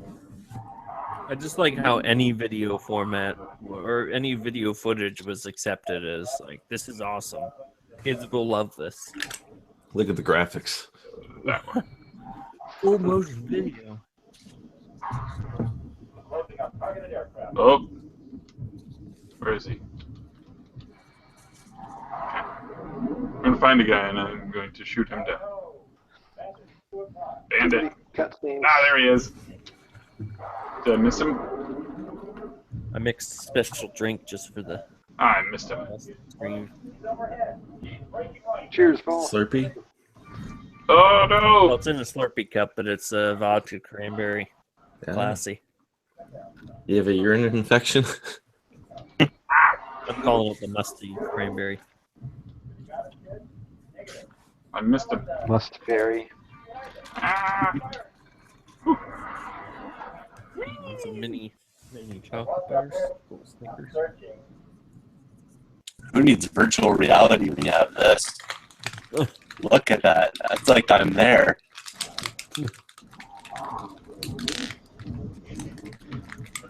Oh. Sega So CD2. how do you use your Steel Battalion set now that it's complete? You could probably make a game like this in like a couple hours now. I'm surprised people don't just do that online for the hell of it. Like, make a crappy short film and put QuickTime event things on it. I was close. Put it on Steam. I'm not trying to make a joke. I'm legitimately surprised people don't do that. I'm not. Now that you mention it, it's a pretty good idea. Oh. You can just go to like the science center and climb That's into better. the old spaceship. Yeah, that's way better. They have. My volume for my microphone was like down to 0. Yeah. I didn't see that. People are like, we don't mind. I had adjusted you on my end.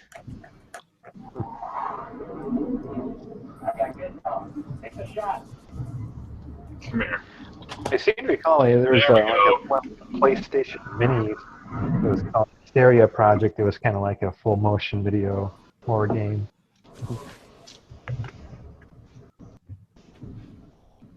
Oh, there's the bomber. You know that So I some of think these actors probably have this like in their credits, Their as IMDb? like work that they've accomplished. It's like their main accomplishment in life. And some people probably avoid putting that on their resume. Like, I was Yeah, that now guy that in Tomcat Alley. And then after their unfortunate suicide, they took that off of their Yeah. their IMDb biography. That was someone else. The role that put them over the edge was when they starred in Tomcat Alley.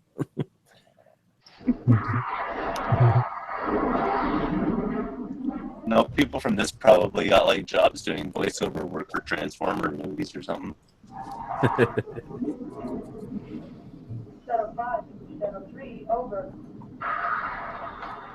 Let's look up some of these The same people. quality. Let's see. This will be fun. Oh, caps on. Cat with a K. No, see. Cat, one word. Tomcat Alley. Didn't they come out in the 90s? Sega. It should be a K. The actors. Tomcat Alley. They failed the 90s spelling things correctly. Is it going to be IMDb? Oh, yeah, it is on IMDb. Told you. Writer, stars, Julie Jakunas, and Husu, Gregory Balaban. Right, open up all these. Jolie Jakunas. Find somebody who's in like a really good movie from the like has some really killer things in their credit. So Diane Hizu is the Asian-looking woman. I'm guessing that Jolie Jakunas was. Oh, look, she. Oh, she.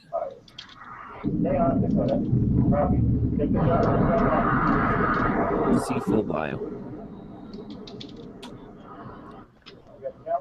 That's about it. It says she was an actress and casting director known for The Dead Next Door, Tomcat Alley, and StarQuest 2.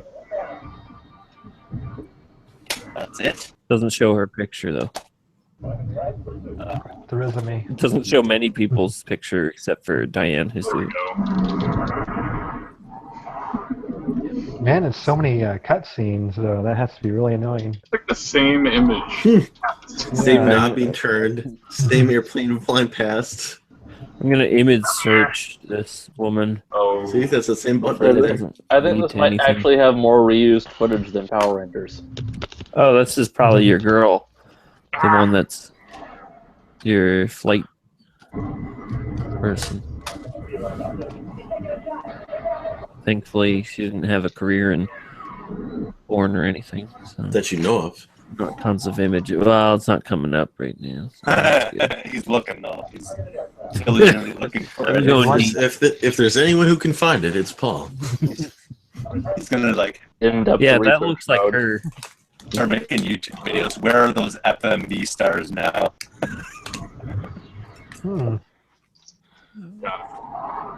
Actually, how is that not a show on YouTube? Now for the FMV. Copyright Canadian Retro 2016. Boy Meets World. I want to get on that. That's not.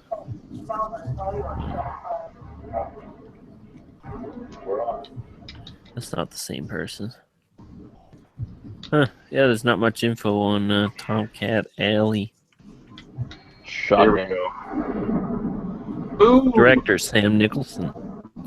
See what Sam's directed. He's known for his work on CSI, Star Trek II: The Wrath of Khan, and Ghostbusters 2. His work on, so whatever that means. Nothing but the hits. Like he could have served drinks for all we catering. Oh, that's her. Yeah, that's her. This is like her best role. Julie Jacquemus. She was born April 26, 1965 in Dallas, Texas, USA. Shadow 3, Shadow 5. Today you'll be There's the Asian chick. Your Tomcat navigation system has been programmed with these waypoints. Yeah, there's the what quality actually looks better coming through that than it does on the screen. Yeah, really? A lot of the graininess is diminished. It's like, a bit. like a reverse Brainmeister. Maybe because we're sitting for just running through Google. Is there anything Google can't do? YouTube. They can't do YouTube.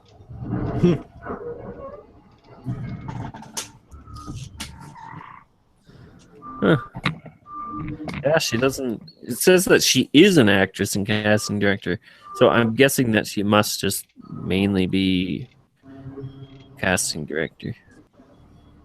And when they're like, "Oh, somebody didn't show up, get in that scene," she jumps in. Yeah. Huh. All right, so now I can see she's got 12 acting credits. Sports Night, which is the TV series. 7 Days, which is the TV series. Encore, Conan. She was on Conan. She was on Boy Meets World as some sort of teacher extra. Yeah. Match Made in Heaven. Home Improvement. She was Brenda / Christine. She was two people? And yeah, I guess she was two different people, yeah. Lodestar, The Legend of Tully Bodine. Tomcat Alley. Huh. Interesting. So she makes about $45,000 a year doing things that you've never heard of. Like, just appears in everything.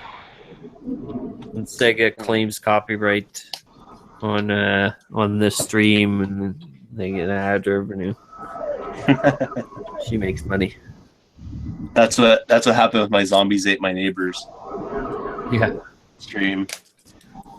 Does anybody have Ghoul Patrol sequel to that? No, I want to get it though. It's expensive. I heard it's not as good. Oh. Of course, probably why it's expensive. I'll find it in a thrift shop eventually. I always do. Find That's a sequel to Zombies Ate My Neighbors. Yeah. Yeah, they use that The dial actual- shot a lot, don't they? Mm-hmm. Like where he just shoves his finger into the dial and does nothing. When the joystick go into, you see the joystick. Yeah. It's like the same move. I can't shake him. Ever. It probably cost them more money. Button. Probably that was a nice. Musty, are you prop even playing explosion. this game? It just looks. It looks. Do you need proof? It just it looks like you're just watching something. Almost. He's watching cutscenes. Ah! I'll be right There's that back. button. It Oh, probably cost them the most amount of money to pay like the U.S. Air Force to film their plane in action. Everybody else they paid like pennies. Yeah, the whole budget. No, it's not an action. They're just paying to sit in there. What's called a cockpit. They're just like filming outside of it, real close, real close. No, up but I there. mean like how it's moving and stuff in the air. Shaking a camera. I mean, there's some where it's like obvious, like explosive prop kind of thing, but like this maneuvers and stuff. boom! Boom. That looks believable. The plane like split into 2 equal halves. Perfect split. They love that stupid dial shot. The guy's just like sticking his finger in something. Launch. Come on, Iceman.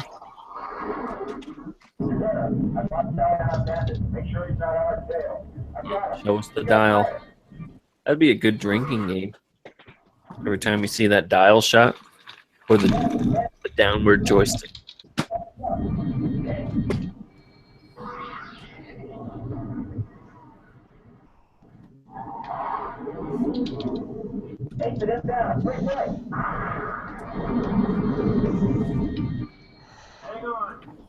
They are wasting all my countermeasures.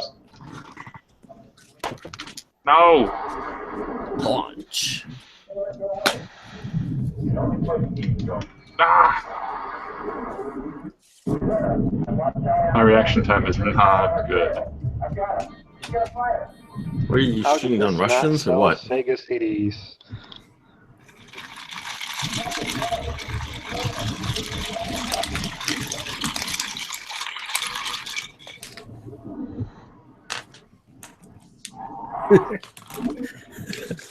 A lot of the shots are them just going Looking backwards. like, what the heck? Pretty sure there was 2 of them as Paul was mentioning it. Oh, game over. Ah, you let us all down. I think that's furthest. That's You were supposed to farther than save I've gotten. modern Western civilization. What did you do there? I don't know. Now we're all toast. Thanks, man. We'll never know the ends. Hold on, what is the intro? Just the.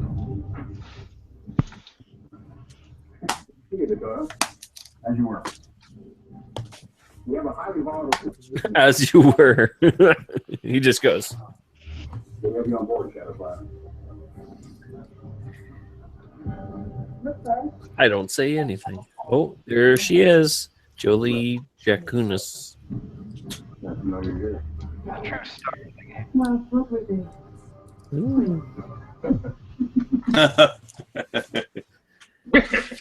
The former Soviets have been selling off what remains of their air force. This will stabilize their economy. Unfortunately, it's to stabilize the political situation. This man took it personally. Colonel Lexicon. Cut to the chase. None of these actors had good agents, Hold on, except for gotta see this. except for that The second line from the top there. Herbie Hancock.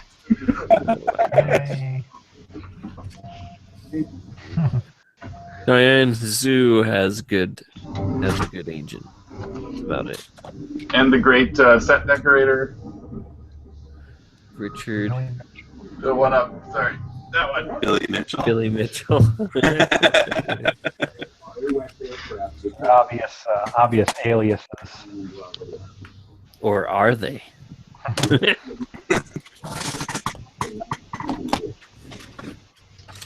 Okay, I gotta stop. Do that other one with that guy where he's like, "Hey, hey, come here." You don't want to see Sewer Shark? Is that what it's called? The one where you had to go in different rooms? No, that's Double Switch. Double Switch.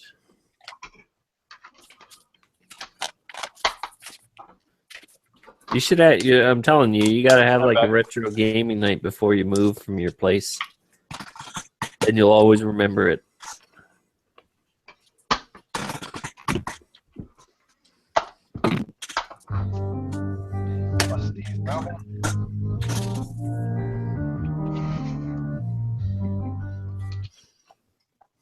That starts. This is gonna become Musty's Twitch channel now. Problem is now he's got to go find a Sega CD game to get. Now he's running out of options. He can download any game he wants. They will all play burnt games. That's true too. I need to get Slam City with Scottie Pippen. You guys would love that.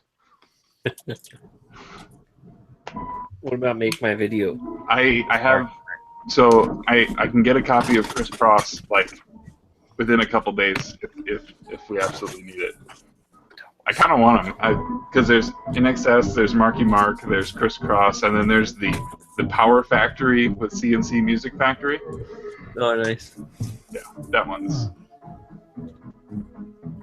That one's a must-have. Flint Dill? What? Sandy Sizzle? These are not released.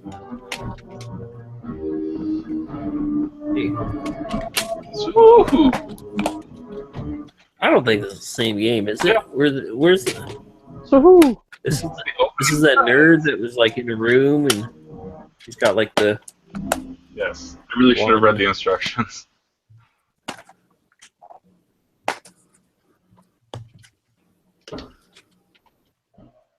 This one. Yeah.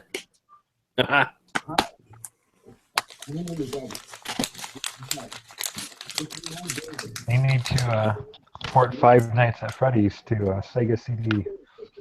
I made that same joke last week. Oh.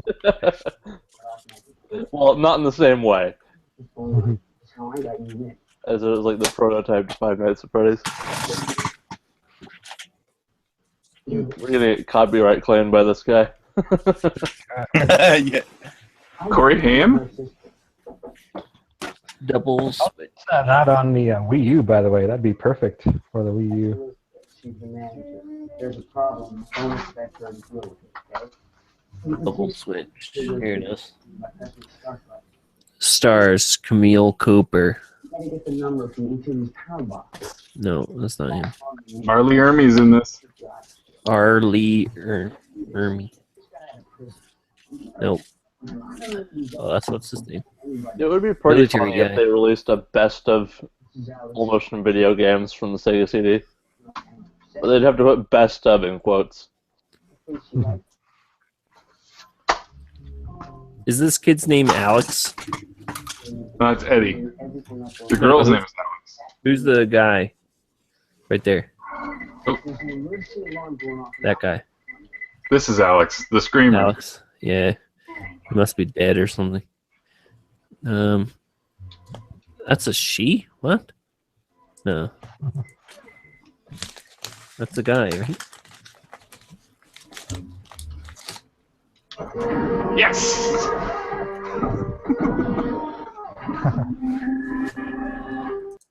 Intruder.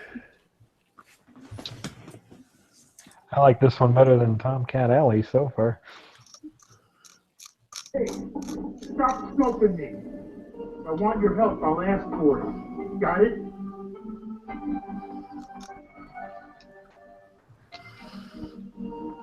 It's not Corey Haim, is it? Yeah, it's Corey Haim. It was quite unreadable. Some kind of an Egyptian statue. Oh, that Corey. Elizabeth girl.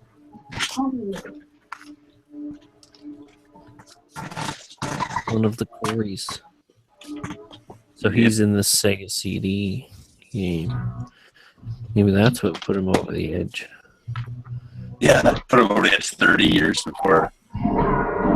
Pneumonia. Died of pneumonia. Wow, look at Ugh. how there was like smoke underneath there. This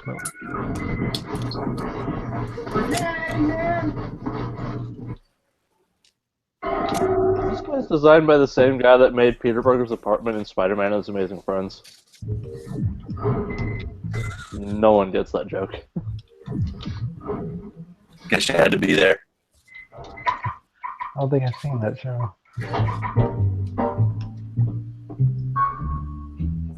I wasn't ready.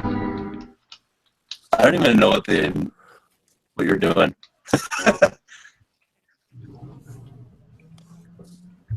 Even the stare down. I was eating pizza. The joke is like all the like stuff flipping around in his apartment on Spider-Man and Amazing Friends. Just look up the opening for that. They show it there. And he's got a picture of the Hulk on his wall for some reason. That show is kind of bad. Spying on me? No, I'm just telling the story about the dog. You stay out of my business or I'm going to put your pretty little feet... That's that Spider-Man you see all those fun, He was buried memes from, at isn't it? Thornhill Memorial Chapel in Toronto. Yeah, he's born in Toronto.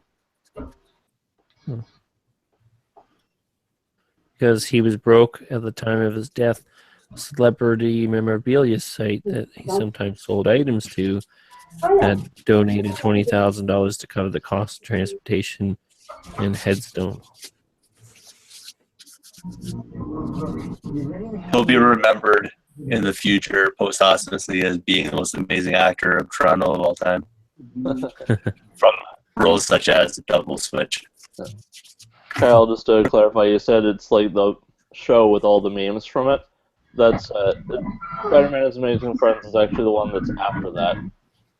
Oh, okay. It's got Frank Welker voicing Iceman for some reason. Gotcha. He's basically voicing Freddy, but Ice version. That's weird. Yeah. Legitimately, his first line is, "Here I come to save my chum because he was dumb." That was his first line of dialogue on the show. You know it's good then. That's about as far as I got. Oh.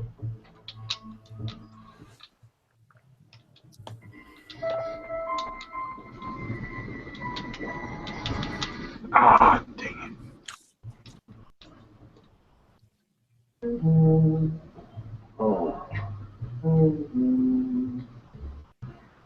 Look at you. Want to see. Lust. You love it, don't you?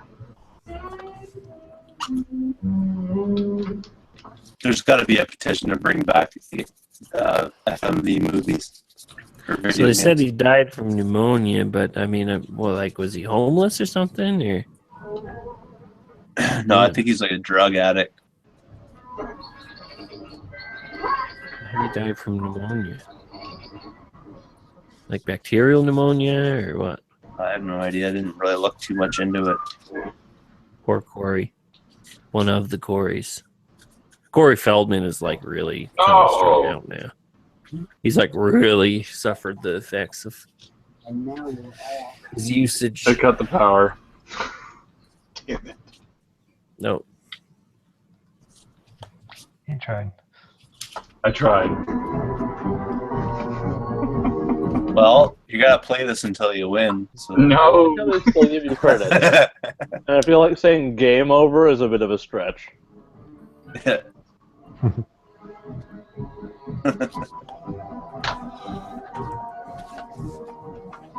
time is it?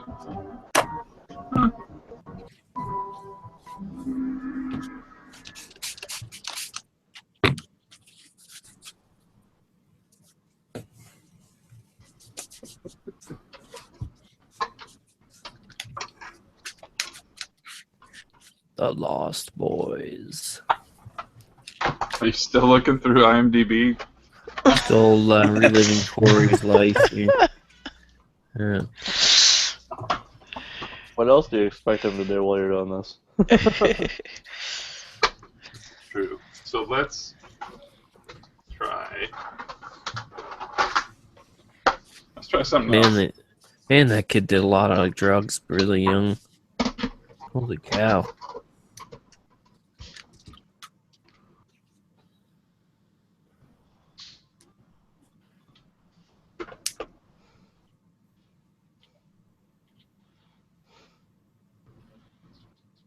Figure I gotta test him anyways, right? Yeah, but did you clean them first? No. Yeah, you're supposed to clean them before you test them. You don't want to put that dirt inside your systems. Yeah, you do. Let's do it. Then you need to get Who has a time to cleaner clean for your system. Yeah. Cleaning's clean like the everything. hobby. Yep. It doesn't go in my console unless it's clean first. That's right. Yep. It's not an STD, it's just dirt. No, you don't. There could be an STD in there. You don't know. Yeah. And then it gets in the cracks. Have you ever seen some of the roach in there? Yeah, It says. Yoshi cleaned out all mine in the top loaded that he modded for me. Took a picture. He's like, look at all this. I'm like, all right. That's years of saliva and buildup in there. Ugh. Cheeto crust. Cheeto, Dorito. Whoa. Yeah. Pears. I like to eat while I game. Some people are like, no, don't eat and touch my controller, but Yeah. I grab like a handful of Cheetos, and then like the fingers are just like orange, like bright orange, like touching the controller. We've been playing, GameCube in my work break room. Ugh. And my one buddy went to use my controller, and I was like, "You wash your hands before you touch my controller." He didn't bring his controller the day. He forgot it. I'm like, he was like, "Let me get a game." I was like, "You wash your hands first before you get a game in here." Nice. You need to go find some super cheap controllers at Goodwill, so you can just like He sacrifice knows. them for there. Well, no, he knows what's called the rule. I've laid this rule down before. You don't touch my controllers unless your hands have been clean. And not just rubbing your hands on your pants either. There's a sink right there and some towels. You can't just rub your hands on pants? Nope. Maybe with your controllers, but not with mine.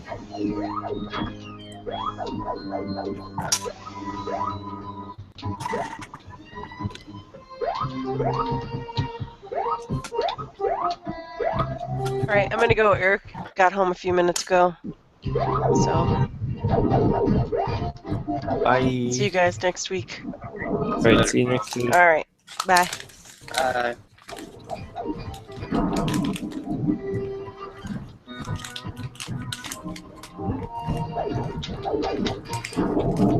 She's insane.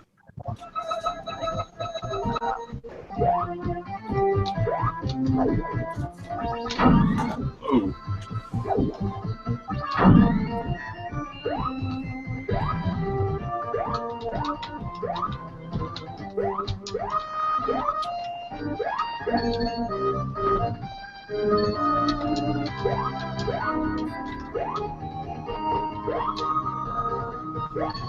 You can jet on that thing too.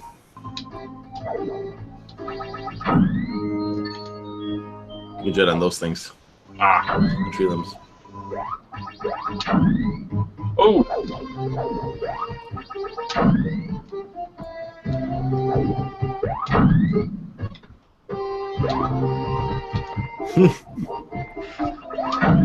There we go.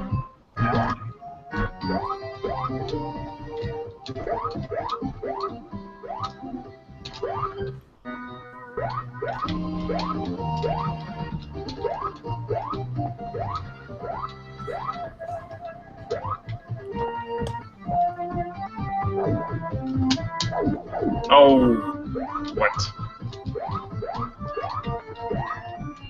Joking aside, now that you're actually playing a game that people may care about, we actually could get copyright claimed. There we go. Not with gameplay like that. That took forever. This is a total blind run. I've never played this game before.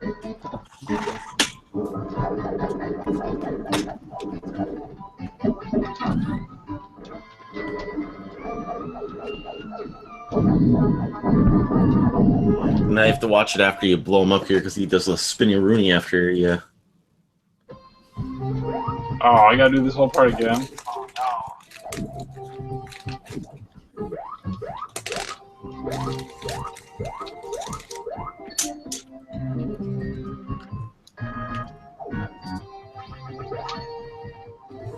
There we go.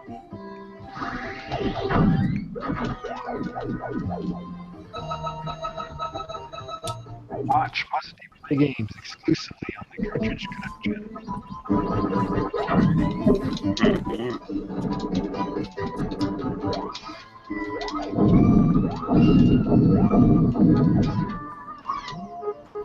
Wow, I'm way too aggressive.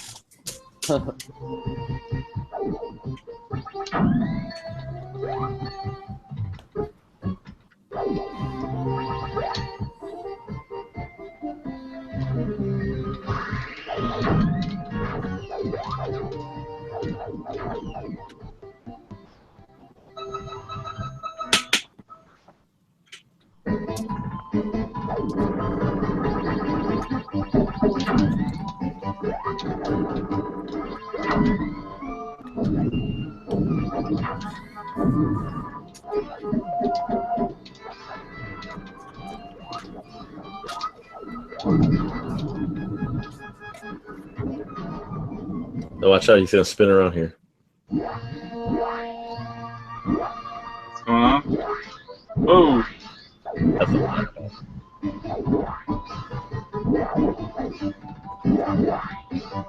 There you go.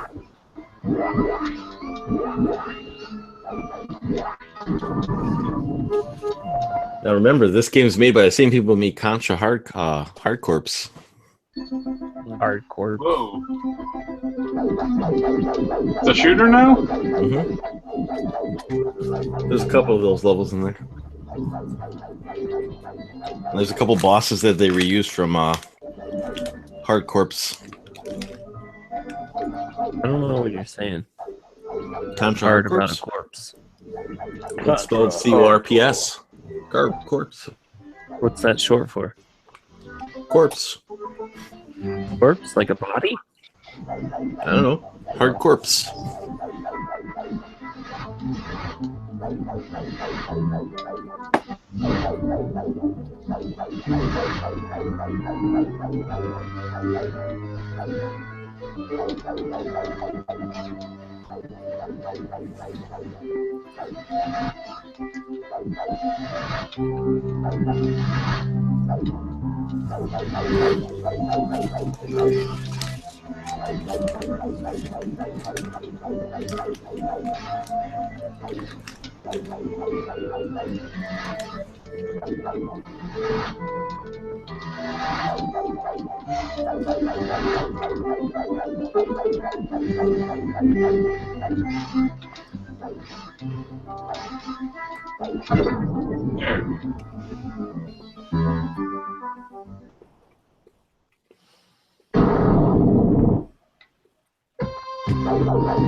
What? What is going on?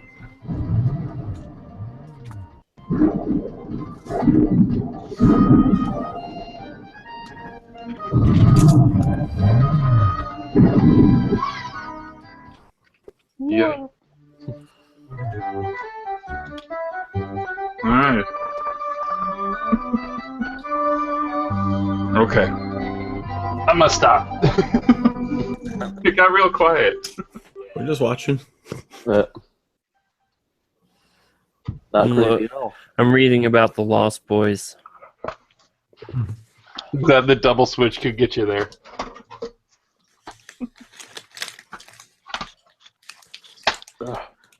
I could do my pickups though, if you guys want. Yeah, do your pickups. After Musty is taken off in presentation. Yes. I'll do it myself. Don't want to wait for Paul, you'll do it yourself. I'm the captain now. Who's doing pickups? Rocket. I think I should start off with first here.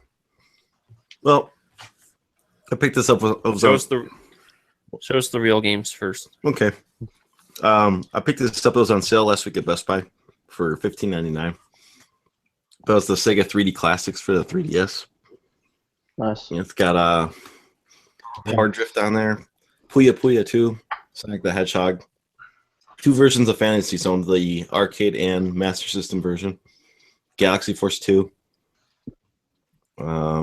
Altered Beast, Maze Walker, and it's got some Genesis and Master System stickers on the inside right there too. So, say because and they're all redone for 3D, so it's pretty cool. I figured I'd pick it up.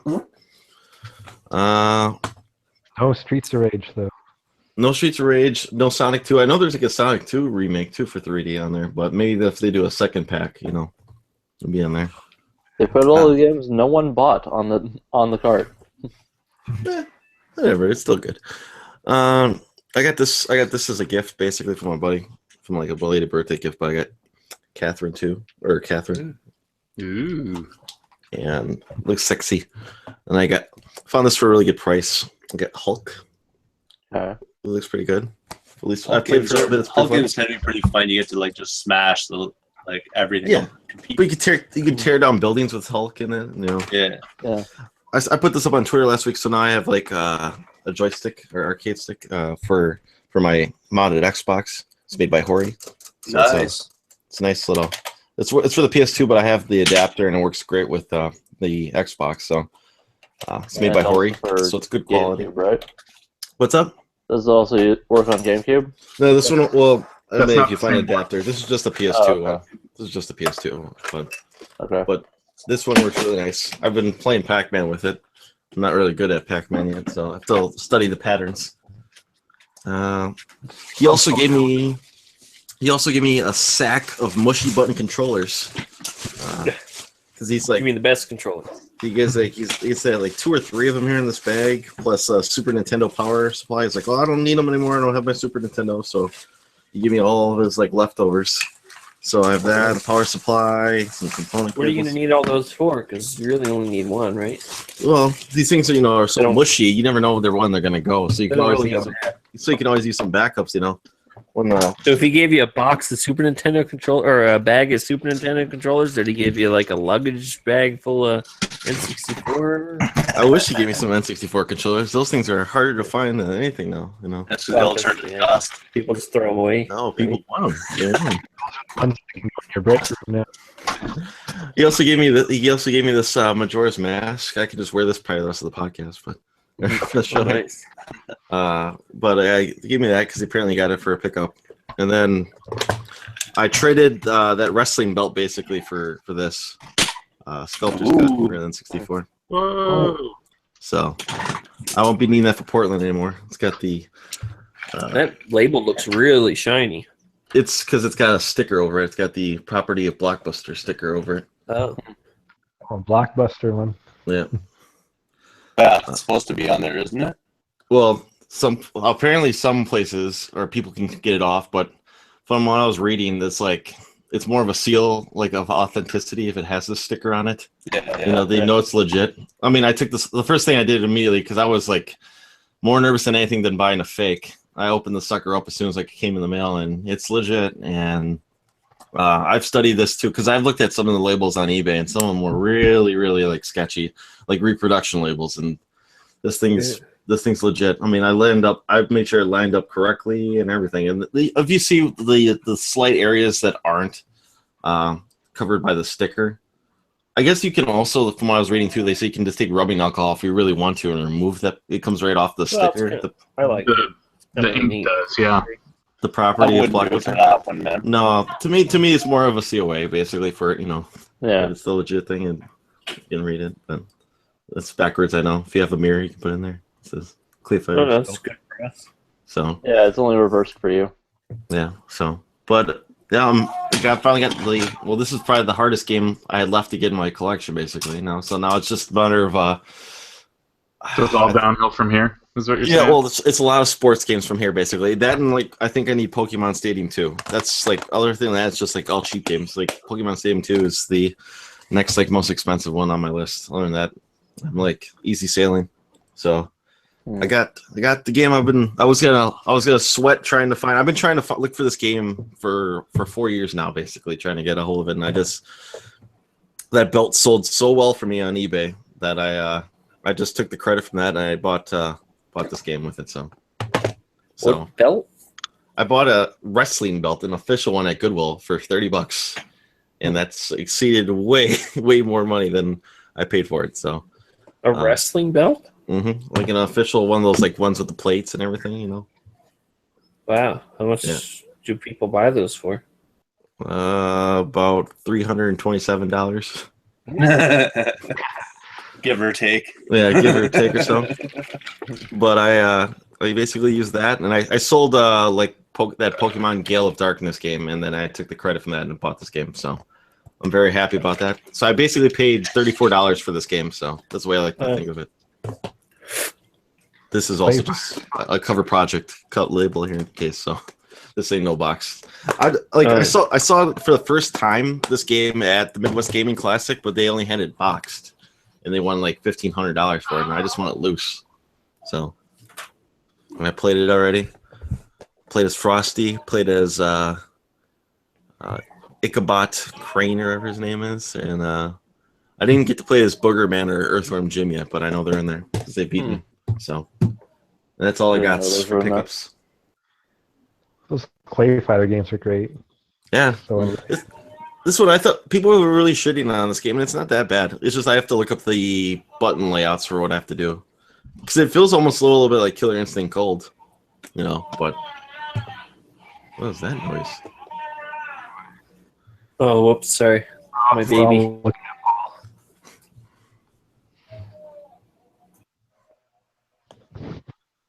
He forgot to mute.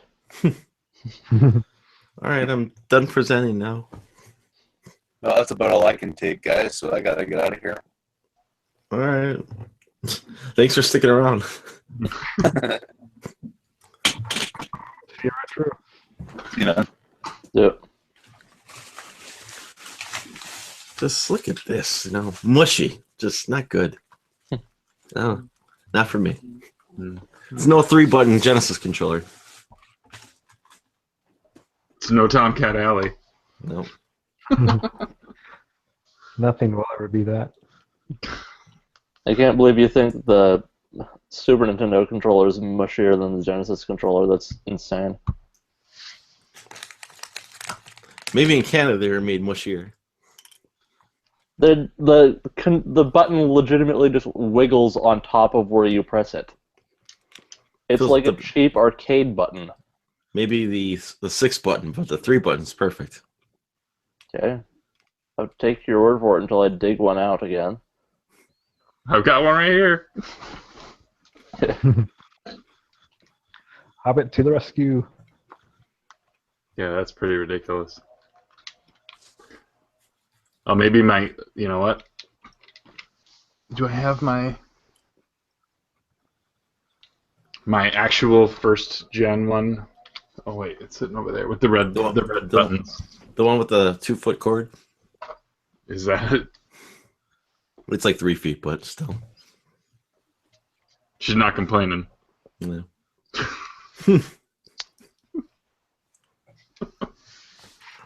So we're gonna have done for that top loader. You guys keeping an RF or? I don't know. I don't know because honestly, I don't need to run this through. I think if I could get component to still use on a CRT, I'd be happy. like I don't feel the need to put this through like a big panel. If anything, I would recommend doing at least getting the 3D printed output. You know, so you could just use the Super Nintendo or the N64 or GameCube cords. You know, you can just slide it right in there, so you don't have to unplug.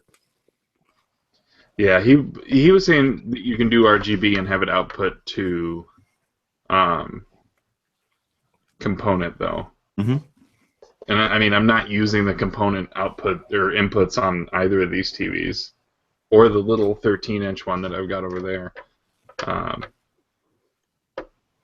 So I might do that. I'm not in any hurry though. This is after convention talk. Oh yeah, like maybe if I come home with some steals and then turn that into money, then yeah. If you find a wrestling belt, you know, at Goodwill.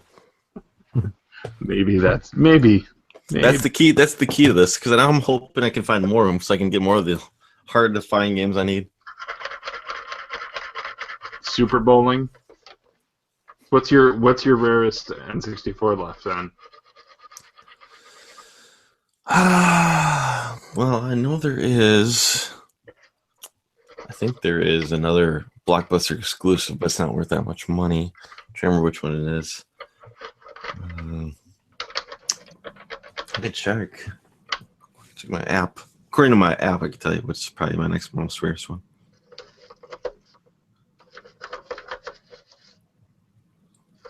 This includes the silent bits from when Paul first started the stream, but I think we've passed 4 hours now. You mean when Mars was playing? Yeah. I caught a little bit of that. What was Mars playing? He was playing his guitar at work. Because it was Paul's fridge and Mars. Until I got here. Ooh, I still need Rocket Robot on Wheels, and apparently that's like a 9 out of 12 rarity. So, but I see that every once in a while. So, why doesn't it go just to 10? Oh, I keep scrolling down basically from then on. So, ooh, Hydro Thunder's kind of rare, and Duck Dodgers. I need Duck Dodgers too, but Hydro Thunder, I used to see it all the time. On a scale of 1 to 12. These go to 11. Yeah, these go to 11. Well, screw you, 11. This goes to 12. But these go to 11. What's a good 12er? Well, yeah, I got no more really super rare ones left, so still gotta get me Almost Numbered Journey, but I see that everywhere. Yeah. What's Snow Brothers on that list? I have that game. I know that's kind of rare. Snow Brothers or Snow Kids or Snow Brothers NES. Oh no, this is N64 for my N64 rarity. NES has a whole bunch. So, you want to get rid of that Snow Brothers? I know a guy who wants it. Let me introduce it to him. I guess my buddy went all like crazy because like he's gonna have a kid in a couple months, so he's like he went and spent like $1,000 on rare NES games like recently. He's got a very well paying job, and he's just like, well, I'm not gonna be allowed to buy this after the kids come, so he went and bought a whole bunch of really rare games, but didn't tell anybody. Or yeah, so like he was trying to keep it secret, and then we found out that he bought like DuckTales 2, Chippendales 2, Bucky O'Hare, and a couple other really rare games. I'm like, Jesus Christ! I'm like, you must have spent $1,000. He was like, yeah. So like, well, I'm like, well, if you're not gonna buy anything for quite a while, I guess so. I think the rarest N64 game I have, it's not probably that rare, is Conker's Bad Fur Day. I think that keeps going down in price. Like, that used to be like 90 or something. I just looked a little while ago, and it said 75 on price starting. Really? So it just keeps going down. I always see it in stores for about 100, so...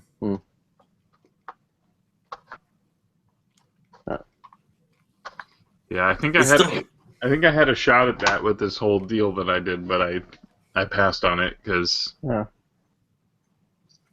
are other ways to play it now.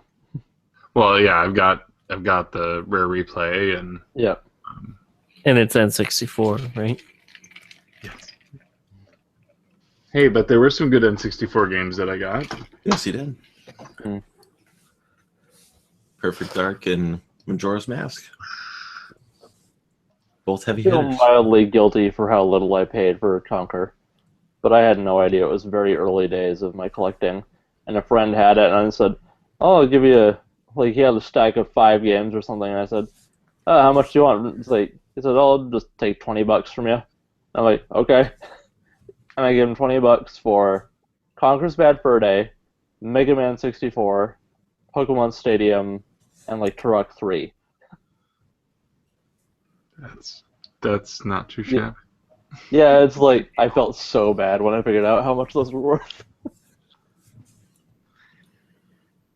I had a lot of bad luck with early Pokemon cards. Lots of first editions went traded just for junk. I heard there's a lot of I've got a few Pokemon cards left over, and I think a couple of them are misprints. Nice. I think I've got the Voltorb that says Monster Ball instead of Pokeball on it. Maybe I've got a Pikachu that the cheeks are the wrong color or something.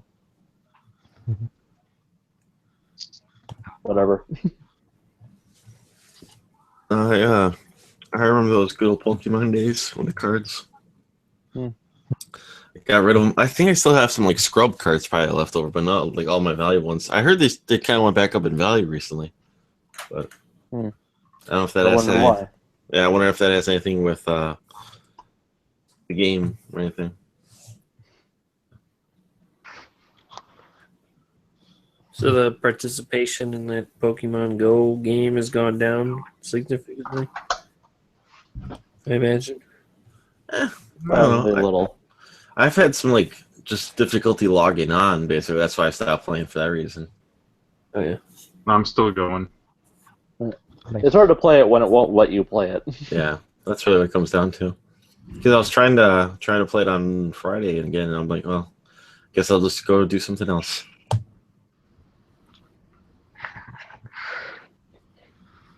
Oh. Going here. Is there any here now? Nope. Yeah, I just hit level 18. I'm still on 5. 51 of 51.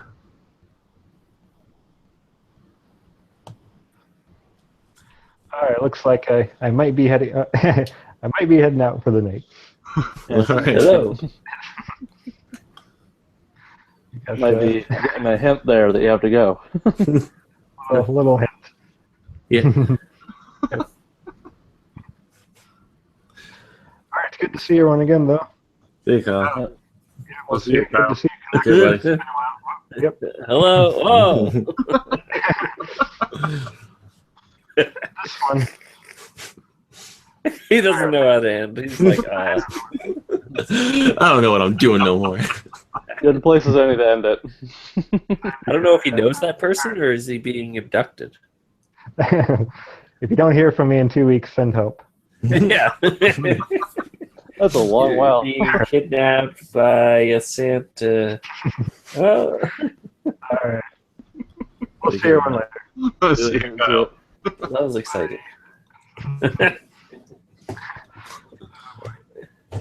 kind of like the old Muppet Show where they come off on the sides and they what? Muppets play. Being invaded. That was weird. Work is for another day. Down the Fraggle Rock.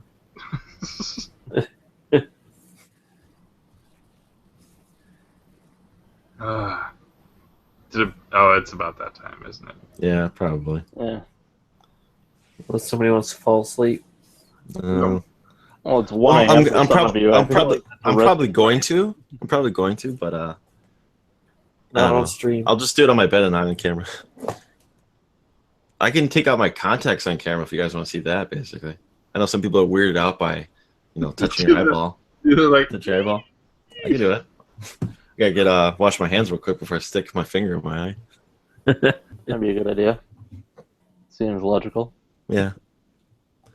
But if not, I'll just sign off for tonight. I should be back earlier next week. I don't have a 9:30 softball game next week, so think it's at 6:30 next week, so I should be back on at a normal time. So. Well, yeah, it's good to be on for most of the call this time. So joined in at a decent time. We're kind of getting back into, indoor stuff with summer concluding. We're getting like an early fall, I think. I think we'll have snow like within the first 2 weeks of October, at least. I actually had to put my heater on a few times this week.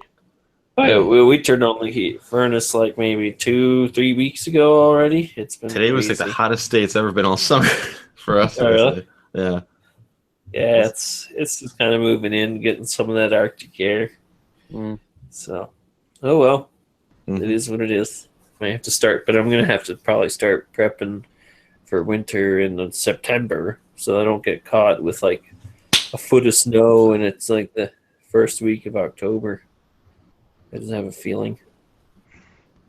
Kind of sucks. We had an early summer, so it was like May, and we had pretty hot weather, and then it kind of seemed like we'd have an extended summer. Well, no, we just got it early, so then we're gonna have winter early. So we had a pretty mild summer over here, I would say. Most of the time, I think it was like just in like the low 70s or the high 70s. Most of the time it's way more humid than that. But yeah, but today was in the 90s up here. So yeah, it was pretty gross. Yeah, there was a heat wave here for a while ago. Yeah, we had like maybe 1 week where it was like 3 or 4 days, but it wasn't really hot. Just that was the hottest time of the year. No, we're just biding our time till winter. Can just cut up some of those old CRT televisions and throw them in the fire pit. Yeah, no, Heat I your can't house. do that. I keep getting people like coming over to my house and asking me, "What are you doing with all those TVs?" It's like, what do you think I'm doing with them? I'm gonna hook them up somewhere, but you don't just in bring case one CRT television breaks down, you have 9 more. I have 20 more. Yeah. I need to find a good way of moving a 32-inch CRT. You don't. You just kind of. Paul's probably got the best idea. Just buy like a 13-inch one, basically for gaming. You just need a grunt and you just go, or you get a couple people and. Yeah, probably gonna have to get a couple people. It's like 120 something pounds. Yeah, they're heavy. Yeah. You make I did that with like a 32, and I'm just like, oh my gosh, my back! Like that's the. You make the Colossus noise from the X-Men arcade game, and the yeah. It's good. Colossus like rain. Yeah, I got a couple ideas for how I'm going to move things around. What I'll probably do is hook up those consoles that Yoshi gave me, do a room tour, just so that I can kind of, for posterity, have it recorded for what I need it for on YouTube, and then I'll probably change it around again. But with all these TVs that I have, and I'm going to get a couple more, I think I want to use my longer wall to display just TVs, and then fill in the place where I have my 2 TVs with milk crates, because it's kind of breaking up the whole display and aesthetic with 2 TVs on that wall. So I think I might move them to a different wall. You ever gonna go looking for one of those old like classroom wall hangers for CRTs? Those really ones that people. I don't know if you ever seen them like in high schools that they used to like have like a VCR built on the bottom, so you could it was like hanging in the top corner, so everyone can watch like whatever educational movie the teacher was showing. And then like Channel 1. Channel 1 was what we had when I was in. Never seen those. I mean, we just had the overhead projectors, but you're talking about those big carts that they used to wheel the TVs out on? No, I'm talking about like there was ones that would hang from the walls, basically. Like it was like in a corner. It was always like in a corner of a room, basically. But like the big wall hanger mounts. Yeah. I remember those. Well, they would put like a 28-inch television up on there. That'd be cool. Yeah. You have to really like drill that into your ceiling. Yeah. And then you'd have the kid who had the remote control watch, who finally figured out the code so that it worked. And they just messed with the teacher and just turn it off, and eventually they got figured out. Yeah, I remember like when BW3s first opened, my buddy had one of those or something like that. So like we go to BW3s and like during like whatever like a UFC fight or a boxing thing and just whoop, change the channel real quick when like one of the things are going on. People are like, "What the fuck?" No, I never seen that. Mm-hmm. Very cool. All right, I'm gonna head out here probably for the night. So yeah, before we all fall asleep on stream. Yeah, that'd be a good one. And then someone puts porn on. People can. Yeah, that was entertaining.